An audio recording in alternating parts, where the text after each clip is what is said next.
A very good morning, ladies and gentlemen. This country will not be a good place for any of us to live in unless we make it a good place for all of us to live in.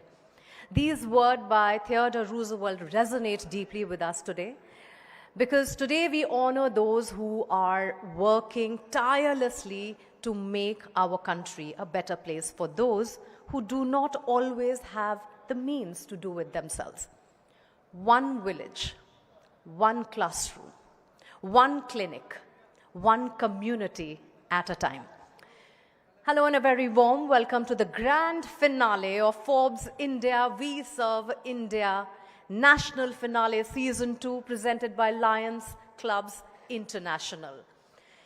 When we launched Season 1, the response was overwhelming. Over 150 entries poured in from across the country, each one a story of courage, compassion, and commitment. But what happened next was extraordinary. In season 260 entries, a powerful proof of a growing movement of citizens who believe that service is not optional, it is essential.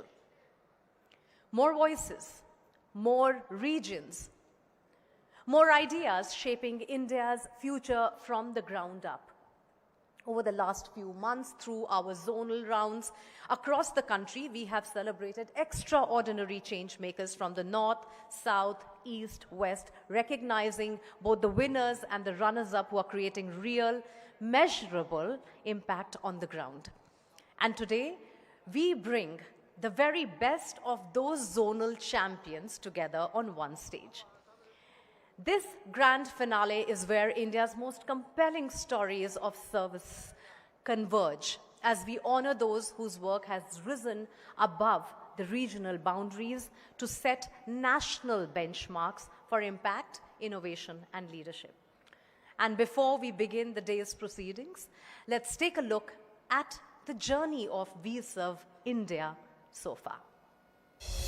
India is a land of dreamers, a nation shaped by entrepreneurs and changemakers who dare to imagine possibilities larger than life. But there are a rare few whose dreams look a little different. They too seek greatness, but never for themselves. They dream of building better lives for others and of creating ecosystems that uplift entire communities. These selfless dreamers are the true architects of India's future. And they are the heart of We Serve India, an initiative by Forbes India in partnership with Lions Clubs International, created to honor extraordinary visionaries of service. When we began last year, 150 remarkable stories of impact found a platform to speak for their cause. But that was only the beginning. Season 2 carried this momentum forward with a sharper lens, aligning with global development principles of scalability, community-led design, and replicable models of transformation. This year, participation rose to over 260 entries, reflecting a growing wave of compassionate citizens driving grassroots transformation. To honor this momentum, the initiative held 2 zonal showcases where a distinguished jury identified standout change makers and honored them for their impact, ingenuity, and commitment to community transformation. These finalists have now advanced to the national stage to be honored across key pillars of social progress. So let's applaud the dreamers whose work is building India's tomorrow. Welcome to the Forbes India We Serve India National Finale, presented by Lions Clubs International. A big round of applause, ladies and gentlemen, for this beautiful journey.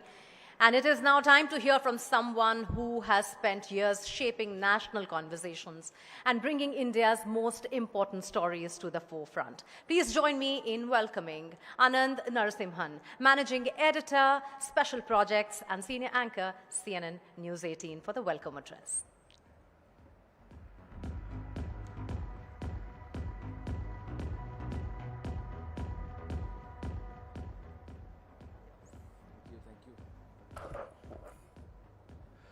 Namaste, Jai Hind, Vande Mataram, Kem Cho Gujarat.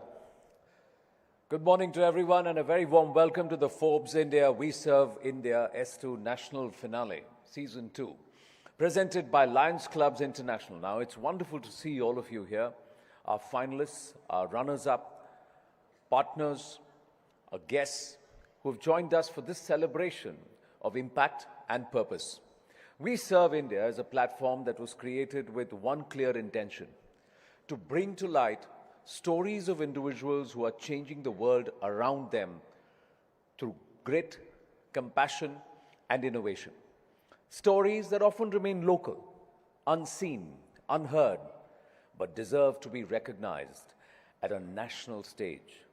And today, as we enter the finale of Season 2, it is truly inspiring to see this initiative has grown, evolved, and touched so many lives. This journey has been a collaborative effort powered by the partnership between Network 18 and Lions Clubs International. What brought us together was a simple shared belief that storytelling can fuel change and change makers deserve a platform. Now, through this partnership, we've been able to discover remarkable individuals from across the country, individuals who are solving real problems, building solutions from the ground up, and proving that leadership is not defined by titles, but by action. Now, Season 2 expanded the scale and the ambition of We Serve India with regional events, masterclass with Lions Clubs International members, and an incredibly diverse pool of participants. This edition became a true reflection of Bharat's spirit: dynamic, driven, and deeply committed to progress. Now, at Network 18, we've always believed that the power of media lies not in just informing people, but inspiring them. And with We Serve India, that belief has translated into a platform that is now shaping conversations, encouraging participation, and spotlighting real problem solvers. Now, for us, this is not just a property or a show. It is a responsibility, one that we take forward with immense pride. The finalists who are amongst us today and the many who came before them remind us why this initiative matters. Each one brings with them a story worth telling. Each one brings with them a lesson worth learning. And each one brings with them a promise of a stronger, more inclusive Bharat. Now, as we begin today's event, we look ahead with excitement, because We Serve India is just getting started. There are many more stories to discover, many more seasons to build that will help us scale this mission even further. Now, to our finalists and runners-up, welcome and congratulations on making it here. And to our partners, the Lions Clubs International team, thank you for your support and your shared belief in what We Serve India stands for. Let's begin the day by celebrating purpose, celebrating people, and celebrating the impact that begins when individuals decide to serve. Welcome to the Forbes India We Serve India National Finale, presented by Lions Clubs International. Thank you. Namaste.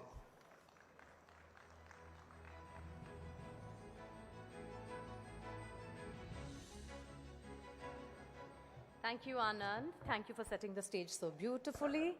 And now it is only fitting that we hear from the community that has been at the heart of this remarkable movement, a global force committed to service and impact. Please join me as I welcome Lion Praveen Chajer, past International Director, Lions Club International, for the opening address.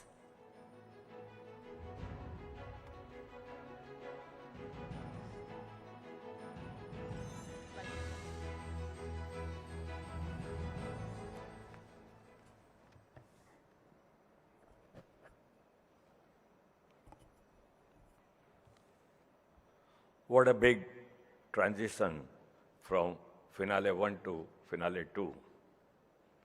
Finale 1 was witnessed by the Lions of India, and today in Finale 2, we have the Lions of the world.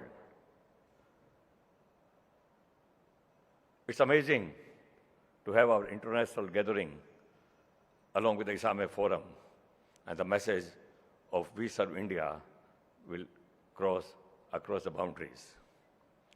Our international president, AP Singh, our esteemed guest who is yet to join us, Honorable Speaker of the Gujarat Assembly, Sri Shankar Bhai Chaudhary, LCIF Chairperson, Fabricio Oliveira, First Vice President, Mark, past international presidents, Frank Moore, Naresh Agrawal, Mahendra Marsuria, our international directors, our past international directors, ladies and gentlemen,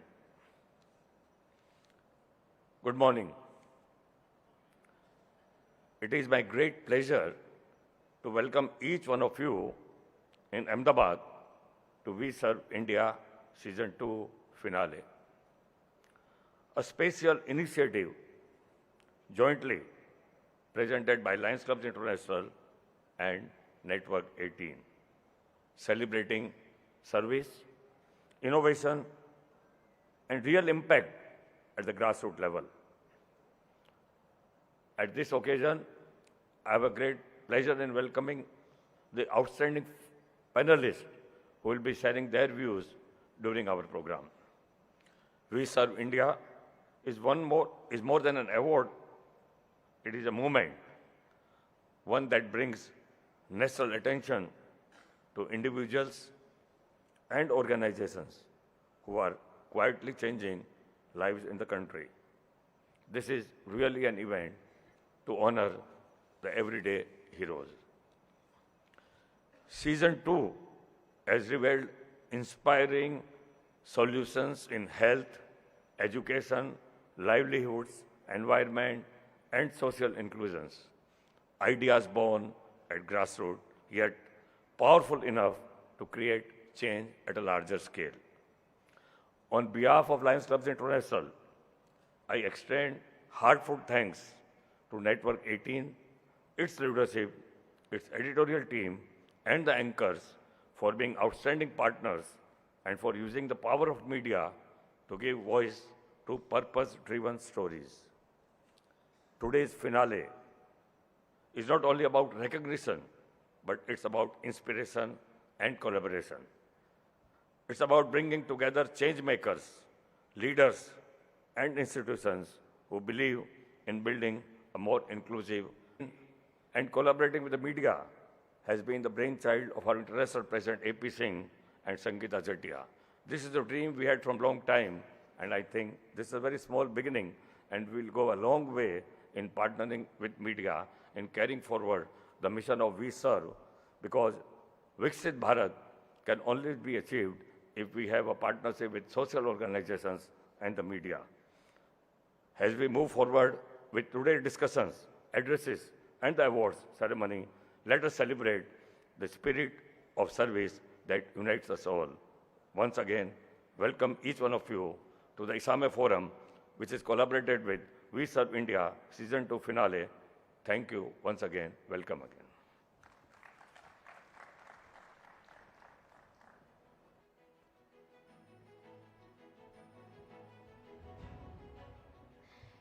Thank you so much, Praveenji. Before we move forward, we have a very special message for all of you. We now turn to a leader who has been championing sustainability, climate action, and international development, and whose work spans governments, multilateral institutions, and global policy forums, from advancing climate action and biodiversity conversation, championing inclusive, climate-positive development across emerging economies. His leadership has gone a long way in shaping global thinking and action. Ladies and gentlemen, let's hear from Eric Solheim, former ED UNEP, Norwegian diplomat and former politician. Hello everyone, namaste, namaskar, and if there is any Tamils in the room, vanakkam. I'm really pleased to be asked to address this great meeting in Gandhinagar in Ahmedabad. And I send my thanks to Forbes India, to Network 18 and to Lions Club for asking me to speak. Look, I have the enormous pleasure, joy, privilege to be able to travel across India, across Bharat. And I see huge green positive development by the day. Very recently, I visited the state of Andhra Pradesh. In Andhra Pradesh, there is a new fantastic facility, solar, wind and hydropower combined. It's the largest in the world, it's 6.5 gigawatt, and it's constructed by Greenco, a very important green energy company in India. When the sun is shining at daytime and Andhra Pradesh is blessed with a lot of sun, well, they pump up the water, and at night time when there is no sun, they release the water and make a 24-hour energy system in Andhra Pradesh. Very soon, a similar will come in Karnataka, in Madhya Pradesh, in UP, and in Rajasthan. Look, there is nothing like this in America, in the United States. It's nothing like this in Europe.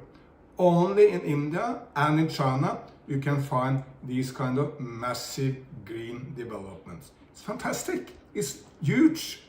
Just to understand how big it is, it's as much as double the entire hydropower constructed in Nepal, and that's a big hydropower nation. It's as much as the entire functioning grid in Nigeria, and that's the largest nation in Africa. So this is a fantastic, huge green development in Andhra Pradesh. Moving on to the state of Tamil Nadu, they have just opened a new eco-circuit, starting in Chennai, going all the way down to Rameshwaram. That's where you can see across to Sri Lanka, across the bay. And there are 7 natural reserves for turtles, for birds, for dugong, this very fantastic sea mammal, for mangroves. And of course it creates a great economy for Tamil Nadu, a big draw for tourists, as well as being fantastic protection of the nature. Madhya Pradesh just declared itself the tiger state of India. Well, I'm sure they love tigers, but they also love the tourists who will come to the natural reserves of Madhya Pradesh. And the number of tigers have now been doubled in India from a very low level. Tigers were on the verge of extinction, but are now coming up. Wonderful work. And of course, state of Gujarat is the green leader in India. 100 gigawatt of solar, wind and hydropower will be developed in Gujarat up to 2030. That will make Gujarat alone, if it was a separate nation, not just an Indian state, the 7th largest producer of renewable energy in the world. And these are not fantasies for the future, already happening. I went to Adani's huge development in the Kavda Desert. It's enormous. You can see solar panels in all directions. And this will be a great contribution to a greener India and a greener world. So a lot is happening. And don't despair when you see news from global climate talks that not so much is happening, because there are 2 major shifts happening now. Number one, diplomacy is not that important any longer. It's all about the economy. And Europe and North America not so important any longer. It's all about the global south. It's India and China leading the world, not any longer Europe or North America leading the world. India has a unique opportunity to be a global green leader. First, India has the right philosophy. Look, nowhere else in the world you find an ideology so focused on the environment as the Hindu Dharma. All Indians really venerated nature. They were so inclined to venerate nature that they made God half animal and half human. Ganesh, half elephant, half human, Hanuman, half monkey, half human, but both of them also full God. So the enormous focus on the environment in Hindu Dharma has been there for thousands of years and puts the right ideology in place. Prime Minister Modi is leading from the center, speaking about the environment all the time. I follow him quite often because he's the main speaker in meetings and I'm one of the secondary speakers. And he's always making the point that there is no longer a choice to be made between the economy and ecology. India can bring everyone out of poverty, create a large middle class by doing it by going green, by solar and wind energy, by electric cars, electric two-wheelers, electric autos, and a lot more. Added to this, India also have a very, very strong business sector. Adani, Reliance, but also Tata, the big ones, but also the smaller or medium-sized companies, Acme, Greenco, Renew, many of these companies who are driving India in a green direction. And finally, that's why you are there.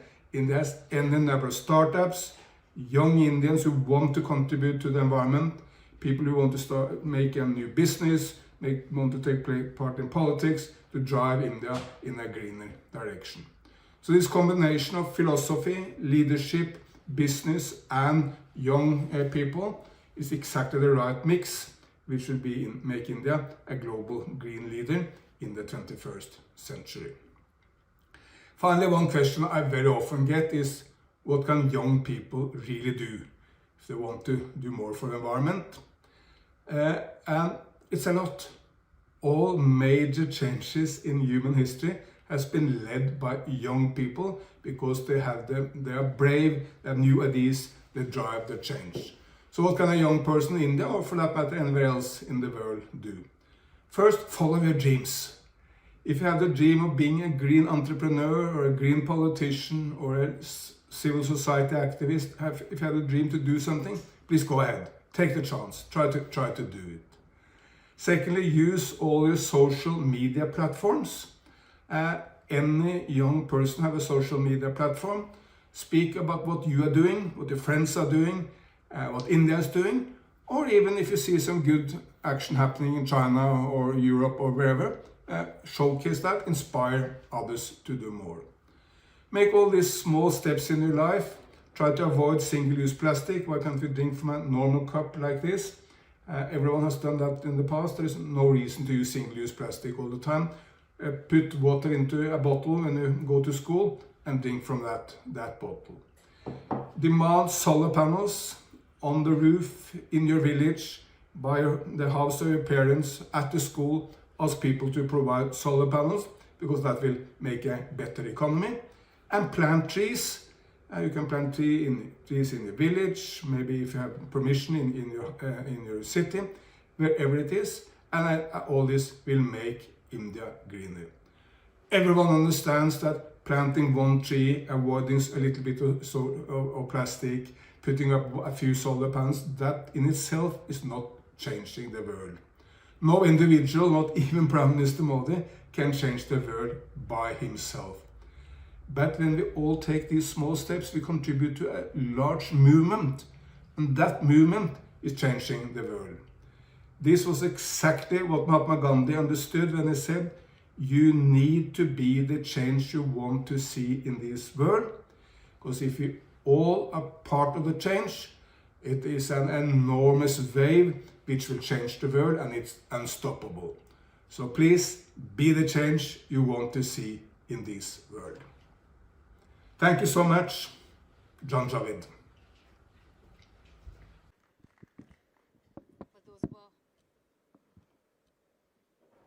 Thank you, Eric, for those inspiring words, and we truly wished he was here because he has a battery of work that has to reach out to people and inspire people, and I'm so glad that he left that message for us. All right, few things that I would want to tell you, which is that today's event is being live streamed on Forbes website, so please log in. It's going to be live on YouTube channel, Forbes India's YouTube channel. And please, as Eric also said, be on social media, make your voice heard. So use the hashtag #WeServeIndia and share your favorite moments from today. All right, up next is an insightful and timely panel discussion titled Scaling Grassroots Innovations Across the Global South. Now, this conversation will explore how ideas born in villages, classrooms, clinics, and local communities can travel far and wide beyond borders, shaping policy, influencing institutions, and creating change at scale across emerging economies. So please join me as I welcome my panel of leaders and thinkers to the stage. Put your hands together for Mukesh Patel, Chairman, International Tax and Investment Consultants. Mukesh sir. Dr. Neerja Gupta, Vice Chancellor, Gujarat University. Madam Shobha Kapoor, Head Partnerships and Corporate Communications, Ministry of Education, Government of India.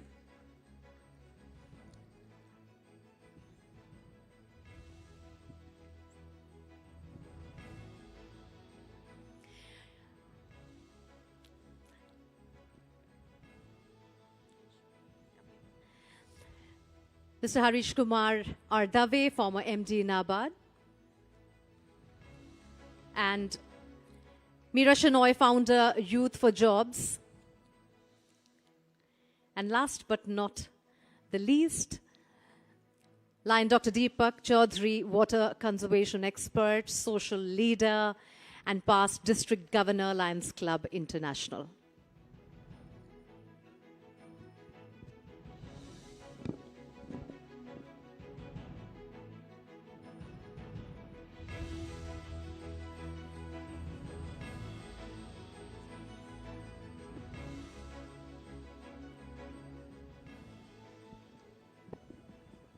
All right, we have a quick 30 minutes duration, so I'm going to make it quick without wasting any time. When we talk about grassroots innovations, they often begin very quietly in small cities, in very small towns, perhaps in villages, in underserved urban pockets, and they are born out of need, a necessity. वहाँ की जो समस्या है उसको हल करने के लिए वहाँ के लोग जो हैं वो एक साथ जुड़ते हैं और काम करते हैं. It is about lived experience. There is urgency about it. But when we talk about scale, it is a different conversation altogether. Scale means that you are wanting the impact to reach more people. You want the system to collaborate with you in taking that impact and what has worked. You don't want to reinvent the wheel, right? तो आपको जो scale आप करना चाह रहे हैं वो कहीं अगर बहुत पहले से अच्छे से हो रहा है तो उसको और कैसे बढ़ाया जाए? How do we get to that space? So the question before us is very simple, but it is not as easy. How do we help grassroots innovations to grow without losing their soul and scale with a lot of people coming in together? So, Patelji, I'll start with you. Please. From your experience in finance and investment advisory, when we talk about scaling a grassroots intervention or a program, what are some of the challenges that you come across vis-a-vis money, investment, regulations, trying to reach out to the right stakeholders? What are some of the roadblocks? I would list 4 things. One is, of course, the cash flow or capital. See, people think that funding would come, but then you should be able to envisage that the timing is extremely important. Right. We have seen projects fail because of delayed payments, compliance costs, working capital gap, and that kills the momentum. I think you need to understand, the timing for getting your finance and capital. That's the first challenge. Right. Second, you have to understand that regulation travels faster than innovation. You may have ideas, but when you want to do things, it's a different thing doing something in your mother's kitchen and something when you have to go to a hotel Right. and make recipes there in the kitchen there. It's not the same. enough. So you have to understand, and as an international tax expert, I have seen that if you are not in sync with the tax provisions, regulations, licensing, cross-border rules, compliance, you can fail in your timing and challenge. The third thing is, sometimes informality becomes a liability. You try to think that you should have things very simple, but it is systems that drive. Sometimes they say that, ideas may be small, but your systems must be sound. And therefore, what works informally at villages may not necessarily work when it goes for investor funding or government support. And the last, Mukta, is cost of scale is non-linear. They rise faster than revenue. So to be very focused, these are the 4 challenges. But then, let me say that every challenge or adversity carries the seed of an opportunity which can be transformed to prosperity. So it is all up to you to do it. No, I'm so glad you have given us these pillars, because a lot of times you come across grassroots innovators and they say, नहीं हम तो ऐसे ही काम करते हैं, हम बहुत मन से काम करते हैं. मैं एक शेर पेश करूं क्योंकि आपने हिंदी में बात कर दी.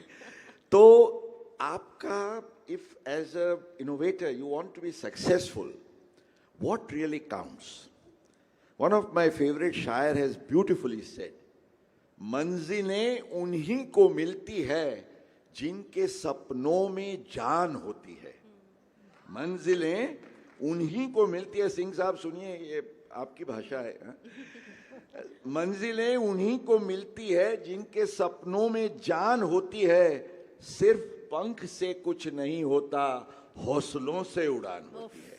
So if you have that, you are bound to succeed. No, absolutely. And I think वो हौसलों की जो उड़ान है उसको बहुत systematically करना होता है. So yes, you have to work within the systems, and I think that is what is the crux, when we are talking about even the money, because a lot of time money will come, but if you're not able to handle that money properly, and at the end of the year you're not able to actually give reports about how that money was utilized, right? It becomes a regulatory headache. And I meet so many innovators who will come and tell me, नहीं हम NGO तो नहीं शुरू कर सकते हैं, या हम ये इस वाले ATG में नहीं पढ़ सकते हैं क्योंकि इसमें बड़े regulatory problems होती हैं. So you have to collaborate with people to find out how to get past those regulations, how to work with those regulations, because when you're looking at scale, regulation की ज़रूरत तो होगी ही, right? Talking about the youth, because sir also mentioned, और हौसलों की उड़ान जो है शोभा youngsters में ज़्यादा होती है. And Eric also, Mr. Eric also said the same thing, that you have to tap into the power of the youth. They are less cynical. And they are dreamy, right? And I think we have that demographic power because we have so many youngsters in the country. But the main problem is, how do we get them together? How do we get their energies together? Because you will find a lot of youngsters who are working in silos. So how to channelize that energy? And do you think some radicalism is needed when we say that, every young person in this country needs to commit themselves to a cause by the land of law, law of the land? I think it's from me. Okay. So I think 2 things. These innovations are coming at the individual platforms. I won't call them silo, I don't call them isolation, because there is a legacy out of which they are developing certain things. The first thing we need today is the Central Research Validation Center. These might be at the state level or region level or rural level or whatever levels, but not one, not in Delhi. We want it at the different centers where the innovations are coming up. So the problem of industry, which you call scale, I call it consumer. The problem is whether they are buyers or users or whatever is the industry, the trust on the research that these individuals are doing. So they have a question about sustainability and pricing. These innovations are either very high or very low in their prices. Plus, what is the validation of their research? How the industry trusts. The problem in academia and industry connect is this, that academia is very fast. You call us and tomorrow we have all these courses in their curriculum. That's true. But industry is very slow. Industry takes minimum 15 to 30 years to implement any research. They need a field research. They need a systematic validation of the product because they have to cater to the larger buyers and they are not consumers. So if this youth has a backing of validation system, they individually are not striving to prove what they have innovated is fine. There is a board, there is a system who are led by experts and motivators and mentors and maybe the industrialists, and they are doing their job. Right. So youth is creating and the elders are validating. If this gap can be bridged, I am sure these innovations, the rate of innovation is maddening. The way the youth is coming with their ideas, as you said, they are dreamers and they are passionate. But the problem is how to reach to the market where we are failing because we are jacketed in our old beliefs that anything new is to be tested and tested for long. No, Geeta, you're absolutely, Nirja, absolutely right about that because a lot of times we do see that there is a huge experiment happening at an academic lab, but it has no takers. Or now we are seeing universities with labs that are collaborating with industry and are doing patenting together. There's so many products that are coming out of those labs. And I think that collaboration between the industry and academia is necessary to push those dreams as well. Shobha, finally coming to you on this particular public-private partnership and how the government can get involved with grassroots innovators and how the private sector can also jump in. One of the easy, low-hanging fruit is, of course, helping them and hand-holding them when we are talking about regulations, right? Telling them what to do, how to do it right, because a lot of times not one person can do everything. कि हम सोच भी लें, फिर हमको taxes का भी ज्ञान हो जाए, regulation का भी हो जाए, और फिर हम लोगों से भी बात कर लें, लोगों तक भी पहुंच जाए. You know, you are a communicator, experimenter, innovator, everything. So a lot of times you're not packed in one. So yeah. Those silos need to be broken, but what do you suggest can be done immediately for the grassroots level innovators? So many of them we are rewarding and awarding today. You know, if they are looking for that help, how do they go about it? Thank you. I think the first thing that I would say is that there needs to be an alignment on the definitions of scale and timelines. It's very different when we talk between the public, the private, and then the grassroots level. You know, the first is the misalignment on that. Today, some will say long term is 3 years and some will say long term is 1 year. The second key thing is about really having those grassroots voices in the room and really listening to them, and then we sitting in our conference rooms aligning our strategies accordingly. Right? What we are good at, what each individual or each entity is good at, I think that's where we need to bring in. The third thing that I would probably not be too correct, but I would say that build your long-term relationships with institutions and short-term relationships with individuals within those institutions. Because we do see that a lot of time there is a lot of high churn, there is a lot of movement that happens within the individuals levels as well. So at that time, I would surely say that, you know, build your relationships, nurture those institutional relationships in a long term. But of course, because we have to work with individuals and we are great at it, do the short-term goal setting and work with them as well. A lot of what you have said has been practiced by Mr. Dave. You have worked deeply with rural institutions across India, SHGs, FPOs, grassroots enterprises. Many succeed locally, yet stall when expanding. From your experience at NABARD, what is the single biggest challenge in taking a successful local initiative to scale and across boundaries in the global south, if you're talking about that? Thank you.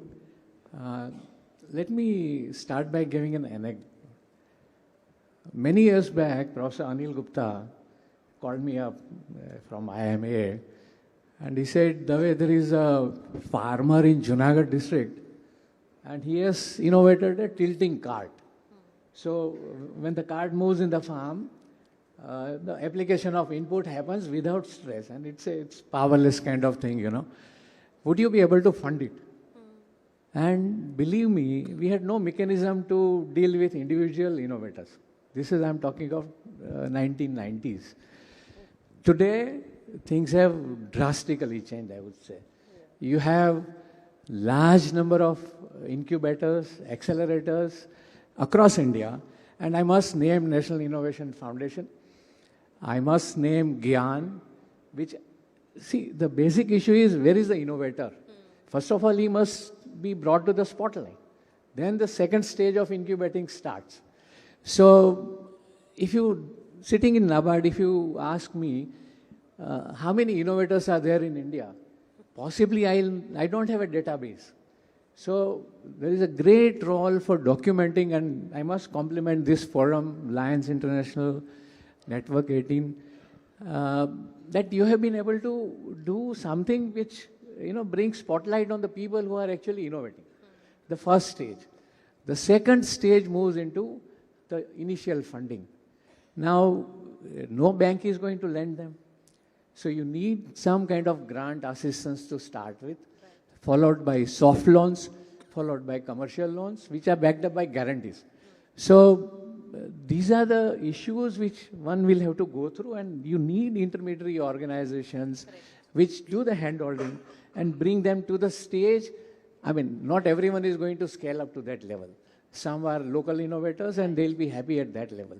But there will be some challenges. If I have half a minute, I'll give one example. See, NABARD used to work, and it works with almost 5,000 NGOs across India. One of the largest microfinance movement in the world is our homegrown SHG bank linkage program. And I'm just drawing a parallel why it is important to remember how it started as a women empowerment movement. Yeah. It did not start as a microfinance movement. We went to Mairada and talked to Mr. Fernandes and said that you are bringing women together on the platform. So innovation need not be product only, it can be processes. And from there, moving from empowerment to savings to credit, and then you have mainstreaming. Yeah. So this is how one need to institutionalize innovations across, which have potential to move up. Right. Meera, I'll get you in. Youth for Jobs began as a grassroots idea, and it was focused on inclusion, on dignity, on access. But scaling that mission must not have been linear. And a lot of times, if I am going to take that example and relate it with the example of a lot of other innovators like yours, like your mission and like you, one of the things that stands out is a lot of people shy away from scaling because scaling comes at a regulatory cost. Scaling comes at the cost of doing a lot of paperwork. Scaling comes at a cost of involving a lot of other people, and sometimes as an innovator, you're not ready for it, right? What was your journey like when you thought, all right, now I have to step out of my comfort zone of doing this mission just by myself and my allies, but perhaps now is the time that, hey, I have this idea and we have done it successfully here, let's take it out. What were the challenges that came in scaling it? Thanks, Mukta. First of all, let me quickly compliment Lions Club, Times and Forbes for looking at a space. We all know Bharat is the grassroots, so compliments on this. let me talk only about our grassroots work. 3 years back, we work in the space of disability.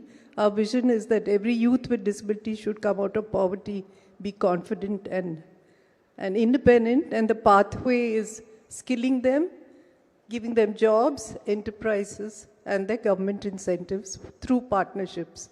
So 3 years back, I thought if we believe in the abilities of the disabled, let's actually invest in their abilities at the grassroots and make them change makers from the community where they are located.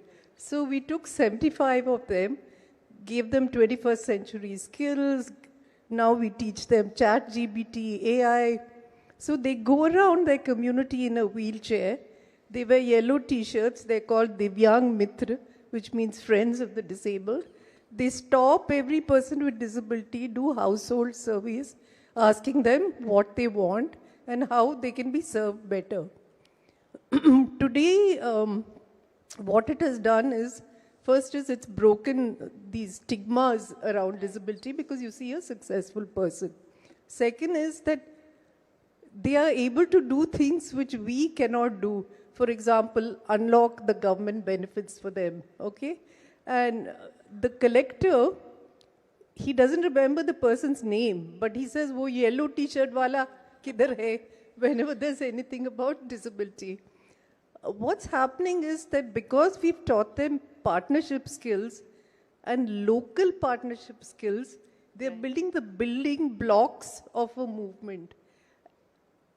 Joining hands with all the local stakeholders. And second is that many of them are now standing for the Panchayat elections. So in the first round they've lost, but they are sure that they're going to stand again and win this time. So how I realized that we are creating a movement is that scale, when you ask, how is scale happening for me? Scale one is happening by their own efforts because they know the community best. Right. Okay? For example, we had to crack the MSME market for jobs. And you know that's the most difficult, but it's 70% of our labor markets. But they came up with such jugaad solutions, you know, because they know their markets best. For example, we identified, and I tell this story of a local Bharat matrimony. He's a local marriage bureau. And everywhere he's hiring our youth. And we're wondering why. Why? Because our youth are loyal. They don't share databases with the other. And very seriously, they match the couple together. Okay? So, not just this, how is scale happening? Today's scale is happening beyond my reach. For example, I got a letter from the Chief Minister of Maharashtra asking me to work and create a model in the country for the 9 of the poorest districts of his. Wonderful. The government of Karnataka has asked us to work with the entire self-help group movement to sensitize them to disability and livelihoods. So the lesson I think for all of us is that when you create a movement which is truly grassroots, where you listen to them and not put all your ideas there, but you give them the best of what we know, which is the tech tools and the others, then I don't think there's any stopping of scale. It just happens on its own. No, I think it's very important for that work to get noticed. And once that work and model gets noticed, of course, as I said, nobody wants to reinvent the wheel. And government also comes forward and says, all right, we are seeing brilliant work happening here. Here is the support that we can offer you, and this is how you can scale it. Nisha, there's a big collaboration possibility here where the students can come together as one of those mitra. Is there a model that is already in place or that you see somewhere in action which you think can be scaled up? So the models are already there. Different types of hackathons are being invited, where we do need the hackathon, of course, of the innovators, plus those people who can work as where dreamers are met with realities. So they are the bridges where they collaborate with the industries. So this is the real academia industry connect. And these hackathons actually, they are the reality check. I would end just with the one sentence. You see, industry is very smart. They won't depend on any innovation which would last only for 5, 7, 10 years. Because if in 10 years your innovation is going to be replaced, why should they invest? Yeah. So this reality check with the dreamers is a very crucial point. On one hand, we don't want these dreamers to be failed. Right. And on the other hand, they have to understand that anything they find is not innovation. Anything new is not innovation. Innovation needs sustainability plus geobiographical approach. It cannot be a local solution or troubleshoot. It has to scale. When we say global south, it is 85% population of the earth. It's a huge population. So if not 85%, at least 8%, that itself is a big scale. So these hackathons are playing a big role. Deepak Sahab, I'm giving you the last word. Your body of work also is so impressive, Thank you. You have committed your life to so many causes, and water conservation being one of the topmost. But climate के बारे में जब सब सोचते हैं, सबको लगता है कि ये इतनी बड़ी बात है कि मेरे एक के करने से क्या होगा. Right? A lot of times, all of us, and all of us are sharing the same climate and issue. And all of us are seeing the effect of it. 85% of the country has been under a viral attack in the last 3-4 months because of the pollution in the air and the AQI.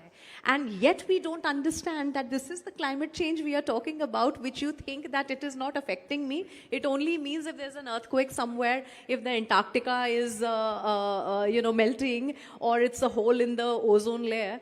But how do we make this urgency reach to people? And what, according to you, has been one of the biggest challenge in telling people that this climate action has to be yours as an individual as well?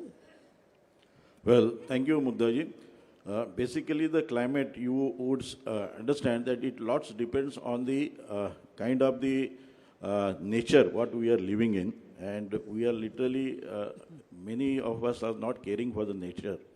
And the climate can improve if there is a proper water conservation and good amount of tree plantations.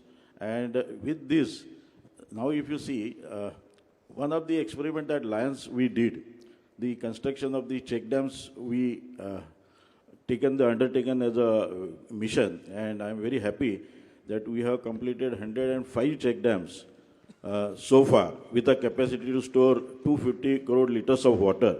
And along with this, now how it is related to the climate, because if you see that many times when there is no water, whether in the villages or anywhere, the tree plantation cannot take place, and the tree plantation helps in a lot of way to climate control and emit a lot of oxygen and improve the climate. And this experiment, as you said, that this even the grassroots innovations cannot be taken to the big scale. So, and we have proved that in the beginning, first 2 years, we had a lot of difficulty in convincing the people that these kind of innovations of the check dam, water conservation we have done.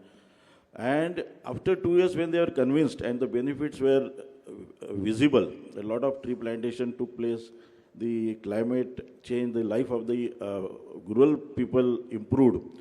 Many farmers who used to early have the tendency to commit the suicides, they start earning. And due to this, a lot of CSR partners, a lot of donors are coming forward, and you are our LCF, Lions Club International Foundation, they recognize this measure. And overall, I feel that this kind of a measures, if you taken, is already taking. Earlier, we only constructed so far 110 check dams. Now, every year, we are constructing almost 30, 40, 50 check dams, and this will go on because the need is more. And I feel this climate control connected to the tree plantation and the water conservation, it will help the climate to improve. Wonderful. I know we are totally running out of time, but quickly, I want to ask you, if somebody at the grassroots level doing the kind of work that Sir is also talking about wants the eyeballs, wants the international attention, wants the international investor to come in, do you have a suggestion as to how they can go about it? Yes. I think what is important, Nirja ji made a very relevant point, that you need to come up with innovations that will last. And my message is that you need to come up with things that have a contextual dimension. What works in a village not necessarily works when you talk of the global south. So the context is extremely important. So that's my message. But Mukta, before I give it to you, I think I would like to take this opportunity because I have so many Lion friends here. And I would say what the Lions are doing, the 5 words, LIONS, they carry a very strong message. There's L for, I always say, leadership, I for innovation, O for optimism, N for nobility, and S for Service. selflessness and service. So keep it up.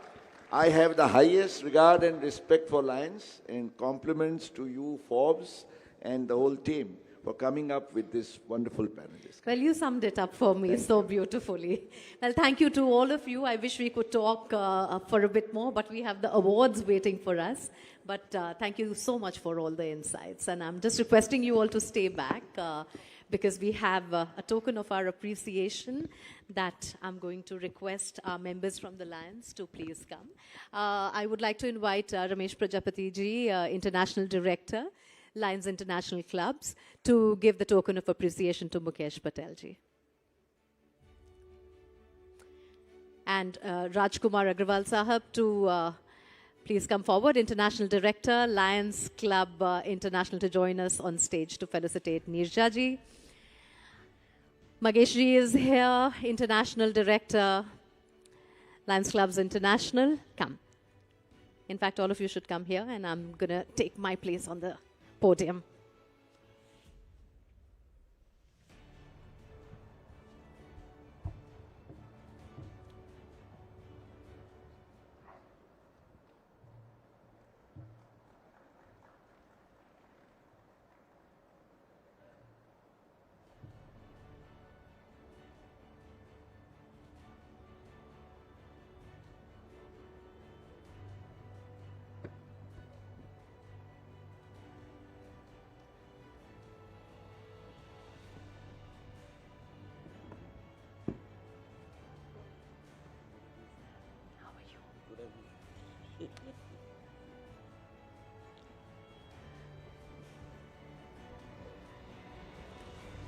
Magesh Sahab is felicitating Shobha.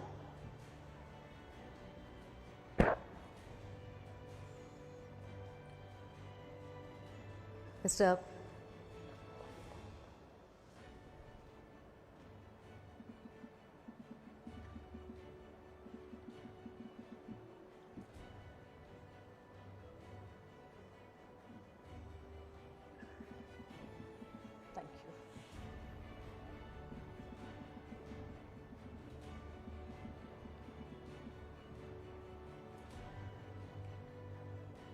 Thank you. Thank you. Thank you to all of you. Now we know everyone is eagerly awaiting the awards segment, and yes, it's coming up very soon. But before we get there, we have something equally powerful lined up for all of you. And before we celebrate excellence, it's important to reflect on how impact is built, sustained, and scaled up. So up next is a conversation that brings depth, perspective, and context to the very ideas we are honoring today. One that explores leadership, service, and the systems that enable change. And to lead this conversation, I would like to welcome back on stage Anand Narasimhan, and joining him is our distinguished guest and leader whose experience in governance and public policy and civic engagement has made a lasting impact on communities across Gujarat. Please put your hands together for our chief guest, Shri Shankar Chaudhary, Speaker, Gujarat Legislative Assembly. A big round of applause for Sir. And in the able hands of Anand.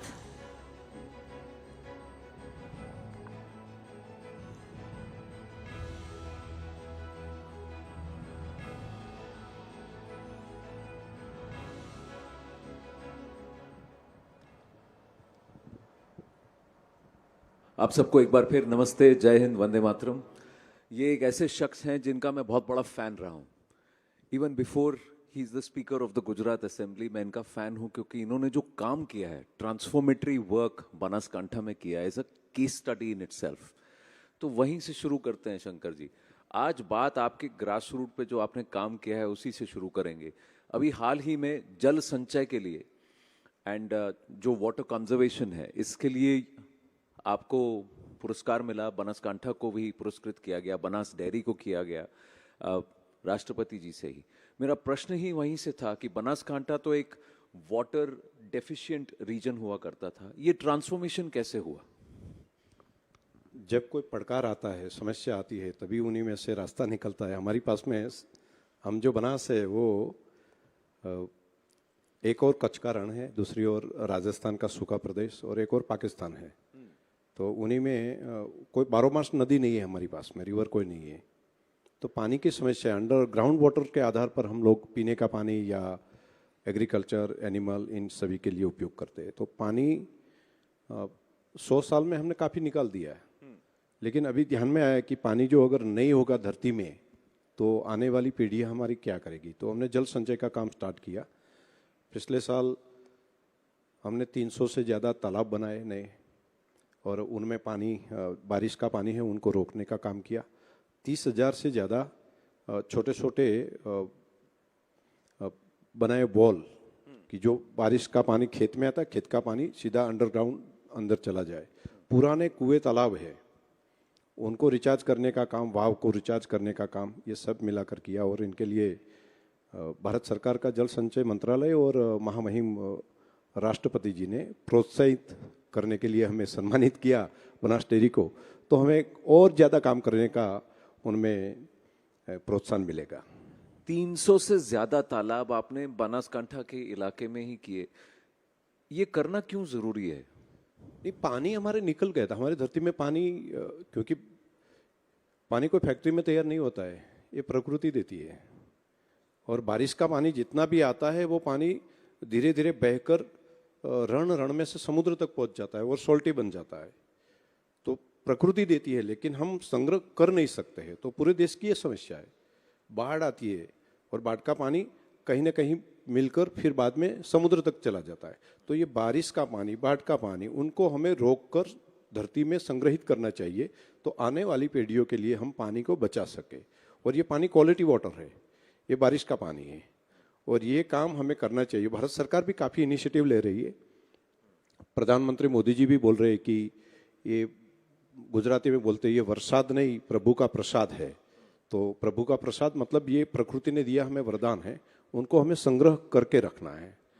तो ये हमारे लिए तो प्राण जैसा है, प्राणवायु जैसा है पानी. क्योंकि हम दूध के व्यवसाय के साथ में जुड़े हैं, एग्रीकल्चर के साथ में जुड़े हैं, तो हमें आने वाली पीढ़ियों के लिए भी ये जरूरी है ज़्यादा पेड़ लगाना, बारिश ज़्यादा लाना, और बारिश का पानी है उनको संग्रहित करके रखना आने वाली पीढ़ियों के लिए. एक आंकड़ा मुझे ध्यान आता है कि करीब 92 से 94% भारत का जो पानी है वो आकाश से आता है, इन द सेंस प्रकृति की देन है. तो जल हमें मिलने में प्रॉब्लम नहीं है, उसका संचय, उसको रोकने का एक, जहाँ पे रोका जाए कि गांव का पानी गांव में रुके, नदी का पानी तालाब में रुके, किसी तरह से इस पर काम करने की आवश्यकता है. ऐसा जल शक्ति मंत्री गजेंद्र जी भी कहते हैं, कई बार कह चुके हैं.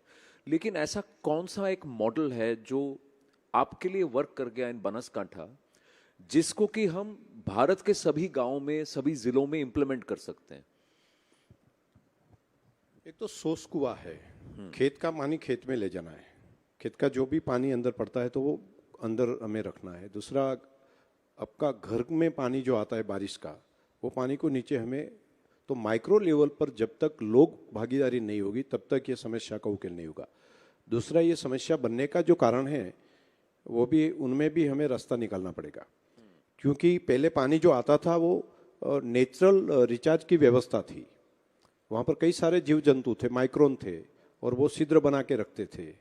वो हलस्य जो बोलते हैं वो भी थे. तो वो पूरे होल बनाने की व्यवस्था खेतों में रहती थी. जो जैसे जंगल में है, जंगल का पानी आता है तो मोस्टली पानी नीचे चला जाता है, लेकिन खेतों में नहीं है. उनका कारण हमने ज़्यादा से ज़्यादा फर्टिलाइजर डाला, जंतुनाशक दवाओं के कारण, और हर एक जो यूरिया है, डीएपी है, उनमें सॉल्ट की मात्रा बहुत बड़ी मात्रा में है। तो जो उनमें चाहिए वो तत्व तो खेती के पाक को मिलता है, लेकिन जो सॉल्ट है उनका पूरा लेयर बन जाता है। और मिट्टी का जो लेयर है हमारा, खास करके 1.5-2 फीट का टॉप सॉइल जिसको टॉप जो है, और इन्हीं में पलता पुलता है जो भी जो एग्रीकल्चर के कोप या पेड़ पौधे, उन्हीं में एक लेयर बन गया है। और सॉल्ट का लेयर इस ढंग से बना है कि जो बारिश का पानी नीचे हमारा पहुंचना चाहिए वो पहुंच नहीं रहा है। तो जितना आता है पानी ग्रेविटी से चला जाता है और समुद्र तक पहुंच जाता है। तो धरती में पानी पहुंच नहीं रहा है और उनकी हेल्थ भी बिगड़ रही है। तो हमें मिट्टी को भी ठीक करना पड़ेगा, हमें मिट्टी को बचाना पड़ेगा। हम जो मिट्टी को ठीक नहीं करेंगे, उनकी सेहत को ठीक नहीं करेंगे, तो इतनी बड़ी मात्रा में रिचार्ज का काम नहीं कर सकते, क्योंकि ये प्राकृतिक तरीके से ये काम कई सदियों से हो रहा है और ये पृथ्वी चल रही है और हम पीढ़ी दर पीढ़ी हम जिंदा रहे हैं और पानी भी बचा है और एग्रीकल्चर के कोप भी बचे हैं। तो हमें उनकी मिट्टी की सेहत बनाने के कारण हम मिट्टी में और धरती में पानी का रिचार्ज करने की व्यवस्था भी हम कर पाएंगे। तो परमानेंट सॉल्यूशन एक ये है, लेकिन दूसरा सोच कुआं करना, पुराने कुएं तालाब है उनको रिचार्ज करना, और जैसे बड़े बड़े डैम बनाते हैं उनसे ज़्यादा पानी हम धरती पर संग्रह कर सकते हैं, ये ग्राउंड वाटर पर। तो हमें बाहर मिट्टी के ऊपर हमें कोई डैम बनाने की जरूरत नहीं रहेगी, हम अंडरग्राउंड बड़े बड़े डैम बना सकते हैं। तो ये व्यवस्था बिल्कुल ईजी है, लेकिन पब्लिक जब तक नहीं जुड़ेगी तब तक अकेली गवर्नमेंट ये काम नहीं कर सकती है। तो पब्लिक को आप कैसे जोड़ेंगे? क्योंकि आजकल समाज थोड़ा सेल्फिश हो गया है, हर कोई ये देखता है कि what's in it for me, मेरा इसमें क्या लाभ, मुझे इस तरह से तालाब खोदने से क्या मिलेगा, मेरा क्या फायदा। तो इसको आप कैसे ब्रिज कर पाए बनासकांठा में? आनंद जी, ये हो सकता है। एक तो अवेयरनेस का काम, मान लो कि हमारा बनासकांठा जिला कोई गुजरात में सबसे ज़्यादा पढ़ा लिखा, ज़्यादा इकोनॉमिकल वो एरिया नहीं है, लेकिन फिर भी ये इस साल में एक कुआं हम बनाते हैं जो सोस कुआं, उनका 5,000 से ज़्यादा खर्च होता है। तो हमने कहा कि गवर्नमेंट पर आधार रखने की जगह पर गवर्नमेंट ने तो हमें गाइड किया कि आप करो। मोदी जी ने बताया कि ये पानी आप संग्रहित करिए। हमारे सिंचाई मंत्री जी है पाटिल जी, वो वहाँ पर आए थे कार्यक्रम, हमारे मुख्यमंत्री जी आए, उन्होंने बोला कि ये काम आपको करना चाहिए। हमने बताया कि ये काम ये बोल रहे तो हम नहीं कर सकते क्या? तो 50% पैसा आप दीजिए, किसान को बताया, 50% हम डेयरी की ओर से देंगे और हम साथ में मिलकर करें और काम आपको करना है, और 50% पैसा हम आपको देंगे। तो किसानों ने स्वयंभू 50% पैसा दिया, 2,500 रुपया किसान ने दिया, 2,500 हमने दिया और मेहनत उन्होंने की। और अभी पूरे 30,000 से ज़्यादा कुएं बनाने का काम एक ही साल में हमारे किसानों ने किया। लोगों को अगर हम बताए और ठीक उनको लगे कि उनका हित है तो लोग कर सकते हैं। और ये साल में हमें 1 लाख से ज़्यादा सोच कुआं वहाँ पर बनाने का काम, स्ट्रक्चर बनाने का काम करेंगे, संपूर्ण लोग भागीदारी से। उनमें गवर्नमेंट का एक भी पैसा नहीं लिया है। तो ये प्रजा को लगे कि ये इनमें हमारा हित है और ये हमारे फ्यूचर के लिए है, तो वो कर सकते हैं योग्य पद्धति से। उनका हित, उनको सिंपल, बड़ी बड़ी लैंग्वेज में नहीं, ज़्यादातर हमारा रिसर्च है वो इंग्लिश में है और हमारे देश के जो लोग हैं वो रीजनल लैंग्वेज जानते हैं। तो ये लैब को लैंड तक ले जाने का काम जो है ना, वो रिसर्च में भी नहीं हो रहा है। तो ये सीधी सादी बात में बताओ कि ये ऐसा करना है, पत्थर डालना है, ये इतना कुआं खोदना है, पहले बड़े पत्थर डालो, बाद में छोटे डालो, बाद में रेत डालो, और पानी का जो नीचे वाला भाग है वहाँ पर बना दो। तो लोगों ने बना दिया, उनको लगता है ये हमारा काम है, और इंग्लिश में उनको जो बोलेंगे तो वो नहीं समझ पाएंगे ये कहाँ से आया। और ज़्यादा तक हमारी जो बातें चल रही है तो हमारे जो शब्द हम नहीं बोल सकते, लेकिन अंग्रेजों की जो है उनकी इफेक्ट अभी तक है। और ख़ास करके पढ़े लिखे जो लोग हम मानते हैं, जो जिनको हम इंग्लिश में ज़्यादा बोलते हैं, तो उनको लगता है कि हम प्राउडी मैन हैं मैं इंग्लिश का, अंग्रेजियत का विरोधी नहीं हूँ, लेकिन ये बहुत बहुत बड़ी मात्रा में जो लोग हैं वो हिंदी जानते हैं, समझते हैं। तो और उनकी लैंग्वेज है, जो हमारी भाषा है, हमारी भूषा है, हमारा भोजन है, उनमें हमें औरों की कॉपी मारने की जरूरत नहीं है। हमारा बेस्ट है, हमारा बहुत अच्छा है। देखिए, बनास डेयरी के जो किसान हैं उनकी पर कैपिटा 230 करोड़ से 1,400 करोड़ हो गई है। तो मैं तो अंग्रेजी जानने से अच्छा किसान होकर के गुजराती बोलूं बेटर है मेरे लिए अगर आप ऐसे देखें तो। बट ये ट्रांजिशन कैसे हुआ पिछले 10 साल में? इसको भी समझने की कोशिश करते हैं कि बनास का एक केस स्टडी है सर, कि 4,000 करोड़ से अब आप 24,000 करोड़ पहुंच गए इन 10 years। That's the yield. और ये कोऑपरेटिव इंडस्ट्री और इस कोऑपरेटिव का एक ऐसा मॉडल है जिसको कि शायद ही दुनिया में किसी और ने ऐसा कोई कर पाए होंगे। सही है कि नहीं है? इसका सीक्रेट क्या है? ये फॉर्मूला हम सबको बताइए ना सर। तो 700 जिलों में ऐसा कुछ कर दें कि हर जिला ऐसे ही बन जाए बनास जैसा। आनंद जी, बन सकता है, और ये कोई बड़ा जादुई हमारा वो नहीं है। हमने बस एक टीम बनाई, काम किया, और धीरे धीरे मान लो कि आज से हमारे बनासकांठा जिला की आय 10 साल पहले 230 करोड़ रुपया थी पर मंथ एग्रीकल्चर में।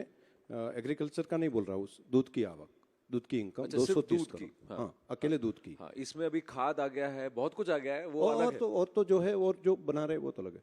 230 करोड़ रुपया किसान के अकाउंट में हम डालते थे पर मंथ। आज हम 10 साल में 1400 करोड़ रुपया डाल रहे हैं पर मंथ। पर अरे बाप रे। और पर डे 24 घंटा सुबह से लेकर शाम तक हम 40 करोड़ से ज्यादा रुपये उनके अकाउंट में डालते हैं। एक दिन सूरज उगता है, दूसरे दिन उगते तक 40 करोड़ से ज्यादा रुपया उनके अकाउंट में एक जिला में डाल रहे हैं। ये पूरे वर्ल्ड में एक जिला है, वो उनका नाम बनास है, और ज्यादा पढ़ा लिखा नहीं है दुनिया। ये हमारे गुजरात में भी सबसे जो कम पढ़ा लिखा जो लोग मानते थे, और मैंने बताया नहीं कि कोई नदी नहीं है, इंडस्ट्रीज कोई नहीं है, और बिल्कुल बॉर्डर डिस्ट्रिक्ट है, लेकिन वहाँ पर लोगों ने साथ मिलकर, छोटे छोटे लोग हैं लेकिन सभी ने साथ मिलकर काम किया। आज हमारा 4.5 लाख फैमिली का ऑर्गेनाइजेशन बन गया है। क्या बात है। और 4.5 लाख, और कई महिलाएं ऐसी है कि सालाना करोड़, 2 करोड़, 3-3 करोड़ का इनकम जो पढ़ी लिखी नहीं है वो कमा रही है, 2-2 करोड़, 3-3 करोड़ रुपया। और मैं एक जिम्मेदारी के साथ यहाँ पर बैठा हूँ, उनके चेयरमैन के नाते मैं बोल रहा हूँ। तो बड़े कोई IAS अधिकारी है या तो बड़े CEO है, और उनके जो पगार होते हैं ठीक ठीक से कम पढ़ी लिखी महिलाएं भी कमा रही है। तो ये साथ मिलकर किया। दूसरा, दुनिया का जो अच्छी अच्छी चीजें हैं वो हमें लानी है। हमें ऐसा नहीं करना है कि हमारे दरवाजे बंद रखना है, लेकिन वो हम अपने संजोग, हमारी भाषा के अनुरूप कैसे बनाए। मानो कि हमारा एक जापान का सिस्टम है TQM, total quality management. Total quality management और उनके जो काइजन है, इनको हमने एक नया मॉडल बनाया, बनास मॉडल, बेस्ट मॉडल। तो हमने ट्रेनिंग दिया, लेकिन किस ढंग से? तो हमारा अपनी पद्धति से हमारे लोग जो समझ सके, इसी ढंग से एक बेस्ट मॉडल बनाया। हर एक काइजन हमने तय किए, और 4,000 हमारे कर्मचारी है, उन्हीं को हमने ट्रेन किया, और उन्हीं में से उन्हें व्यवस्था करे, हर एक के इंडिविजुअल गोल दिए, और उन्हीं में से काम किया। मेन पावर हम लेते हैं IIT से, IIM से, BHU, IRMA, सभी इंस्टीट्यूट में से। और हर साल 50-100 लड़के लड़कियां हमने लिए बनास के लिए, और वो शहर छोड़कर वहाँ पर आए। और ऐसे 800-900 लड़के लड़कियां जो आई, उनको इसी व्यवस्था में, उनको गांव में जाना, खेत में रहना, उन्हीं ढंग से व्यवस्था की। पैकेज उनको अच्छे मिले तभी वो आए।